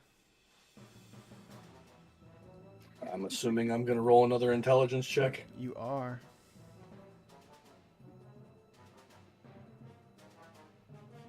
$17. Okay. I'll take that into account. Okay. Emmett. So I will do two things. One that is brave and one that is not so brave. I was already spinning a magic rock, so I'm gonna sling a magic rock at it. Sling that rock, baby. Sling that rock. And it is with disadvantage because it is just inside of my long range. Magic rock. Hey. And the other one. Hey, honestly. Wow. Let's go. Okay, yeah, roll your damage for both. Rock. Arc. And then E4. So okay, that is 20 damage to it. From a rock. Not too bad. Not too bad. And I like the idea of he throws it and it almost goes short and it starts skipping across the water to it. Gotcha. Yeah, plinks off of its head. And it's just continuing. Still mad? Yeah, it's continuing to barrel right forward.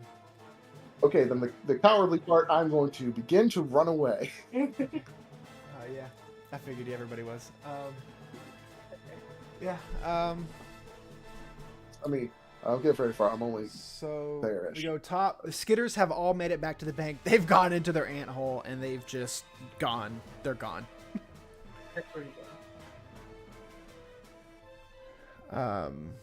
Durkin?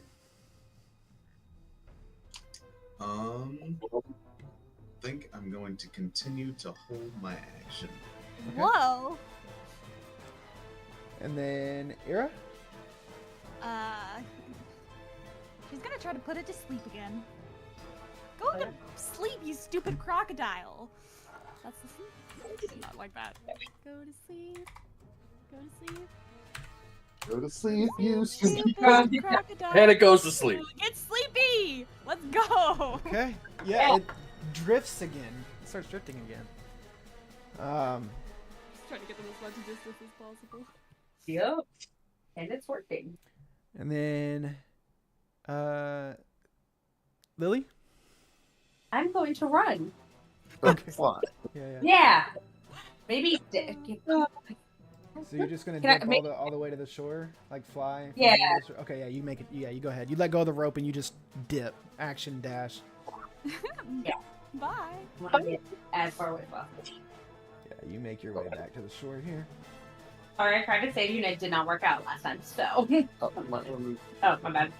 Okay.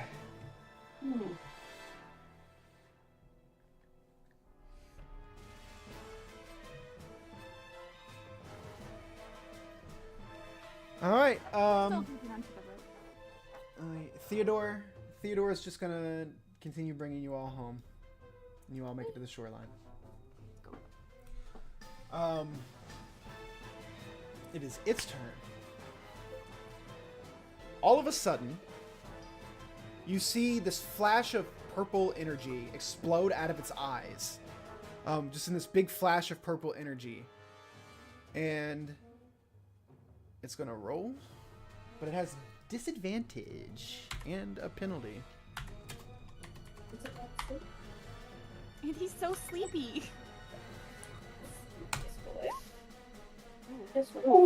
And it, in this flash of purple, in that instant, Mikhail, you feel yourself finally break through, and you just shut its brain down for a second. And it just goes to sleep. Between the sleep magic and you finally pushing through, you're able to, in combination with Ira, you're able to just shut the lights off. And it just goes to sleep and sinks to the bottom of the lake. And we will stop there with you all just, I'm assuming, just booking ass back towards. Yep. Yeah. Okay. Papa Turtle, yeah. So we will pick up there next time. Hey. Yee. Good job, guys. So Yeah. I'm assuming next week will be is look at your calendars. Has anybody got anything going on next week on Wednesday? Because the week after that is Christmas and the week after that is New Year's Day.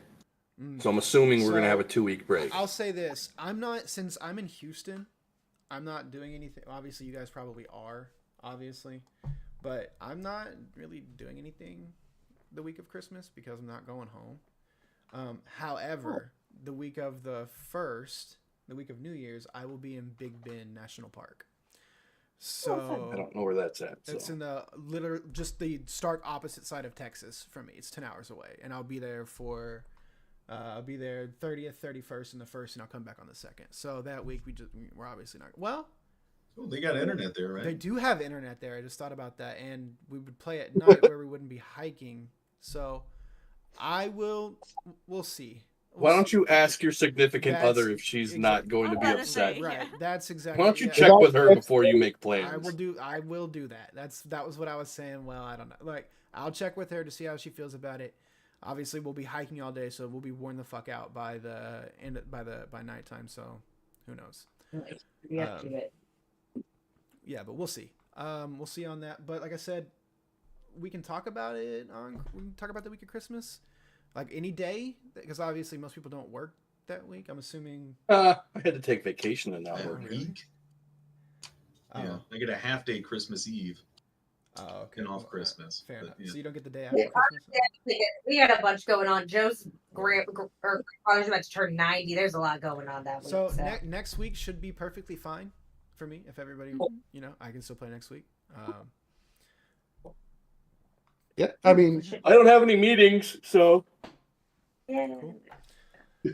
my next meeting will be on the 15th of January.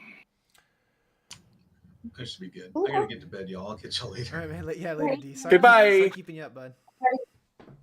We're doing absolutely nothing on the fucking lake because I did not consider that the barbarian would not be able to do anything. Hold on. Happens. He's fine. so what he needed to do was ski with 2 of the skitters. That's dude. I would have allowed that. Like the skitters weren't smart enough to think about that. But if he would have been like, I wanna make 2 planks and like tie a rope to 2, I'm like, all right, fuck it, do it, whatever. I don't care. We'll see what happens. Because if he goes out on the lake on like skitter skis, like shit can happen. Who knows? He just jumps on the fucking crocodile and starts skull Yeah, fucking maybe. it. Yeah, you all would have actually killed the. No, this thing was. I Gargantuan. strong. I was like, Incredible that work with just the seemed like a bad idea. So this whole encounter just seems not good for a barbarian. Yeah. I would have been willing to get swallowed by the thing whole to do damage from the inside. Yeah. I I mean, that would be a timer against like, hey, do you think you can whittle its health down before its stomach acid like whittles you down? You know what I mean? And also find a way to escape. That too. Because then you're Just go out the same way you came in. Well, no, it's like then you kill it, and it's like, well, okay, do you think you can cut your way out before the stomach acids dissolve you, and you like drown at the bottom of a lake? Like, yeah, Like beat the clock. right. I mean, you He know, can kind of climb out of the stomach, right, into the throat. yeah. I mean, he could have like tried to crawl his way out, like. I would have definitely been stuck in his throat for a while. I would have dug my daggers in there pretty good. I was so in these encounters like I scale the failures on like you fail the DC and then like nothing like catastrophic, you know, you got sucked in the water, but like if either one of you all would have rolled a 1, it would have been like gulp. Yeah.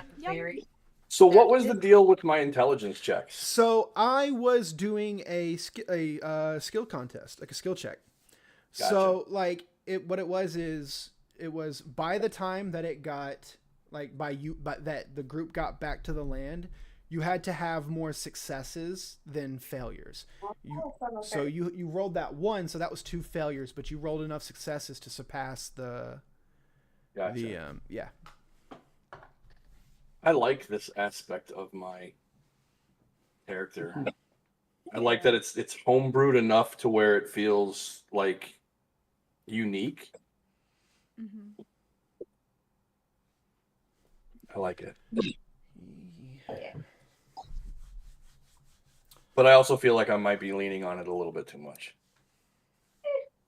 I mean, it's just going to be like baked into your character. Like, Your abilities are there to be used. right. Yeah. Like, yeah. You're not wrong. I'm going to reward creativity. Like, it's not going to work every single time. No, obviously. Like, yeah, it's just, you know, and here. It very well could blow up in my face like it almost did the first encounter. Yeah, like you can connect to the absolute wrong fucking person. Like, Yep. Yeah. Well, and until Wizards of the Coast gives like an official psionics book, I mean, sky's the limit, I say. And Or at this least guy's still the DM is limit, the- even if they give a book, right? Like everybody's got something special. Like they will have something like it's slowly building up. Like you with your psionic thing, like there's obviously something going on with like the they're like these holy rhythms or whatever, or like deific rhythms. Right. That's gonna be a thing, and obviously there's a bard. So yeah. So let me ask you this question: were you anticipating finding that fucking flute today? I mean, I figured like once like being seasoned D&D players or like D&D players who like know anything about the game, it's going to be it would be nearly impossible for me to describe, like when you start like poking through the bag and shit like that. It's nearly impossible for me to like explain that your arm goes shoulder deep and you all not immediately know that it's a bag of holding. And I find no reason to try and obscure that from you or like force you to use a spell slot or whatever, or spell to like figure it out. Like the Arcana check is good enough for me, and like you turning it out and dumping it upside down, like I figured that would happen because like once you know what a bag of holding is, you know that you can just turn it upside down and empty it. And all the contents will fall out. So I figured that like you all would get the flute.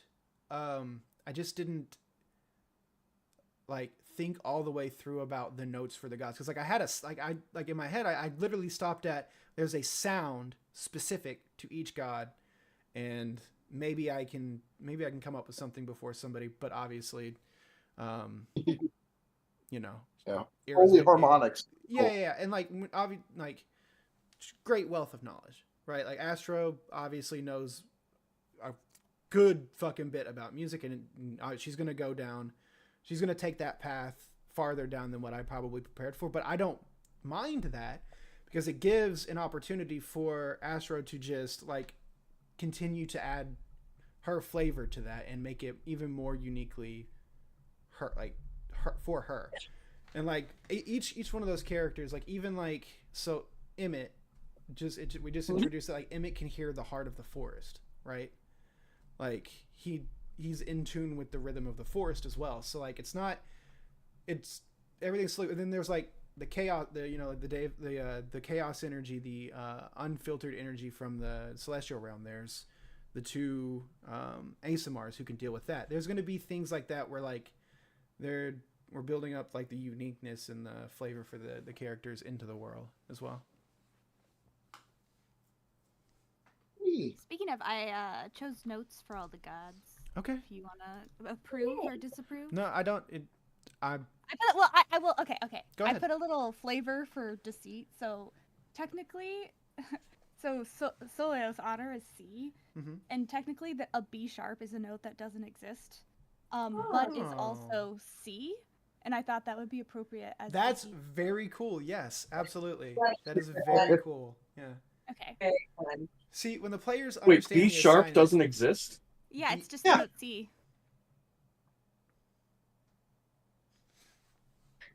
Yeah, So if why- you look at it, Look at a piano here. I'll get you a picture. Hold on. But why? Yeah. But Look at this. no, I get. Well, so is C flat. I like B sharp as the note better. Flavorfully.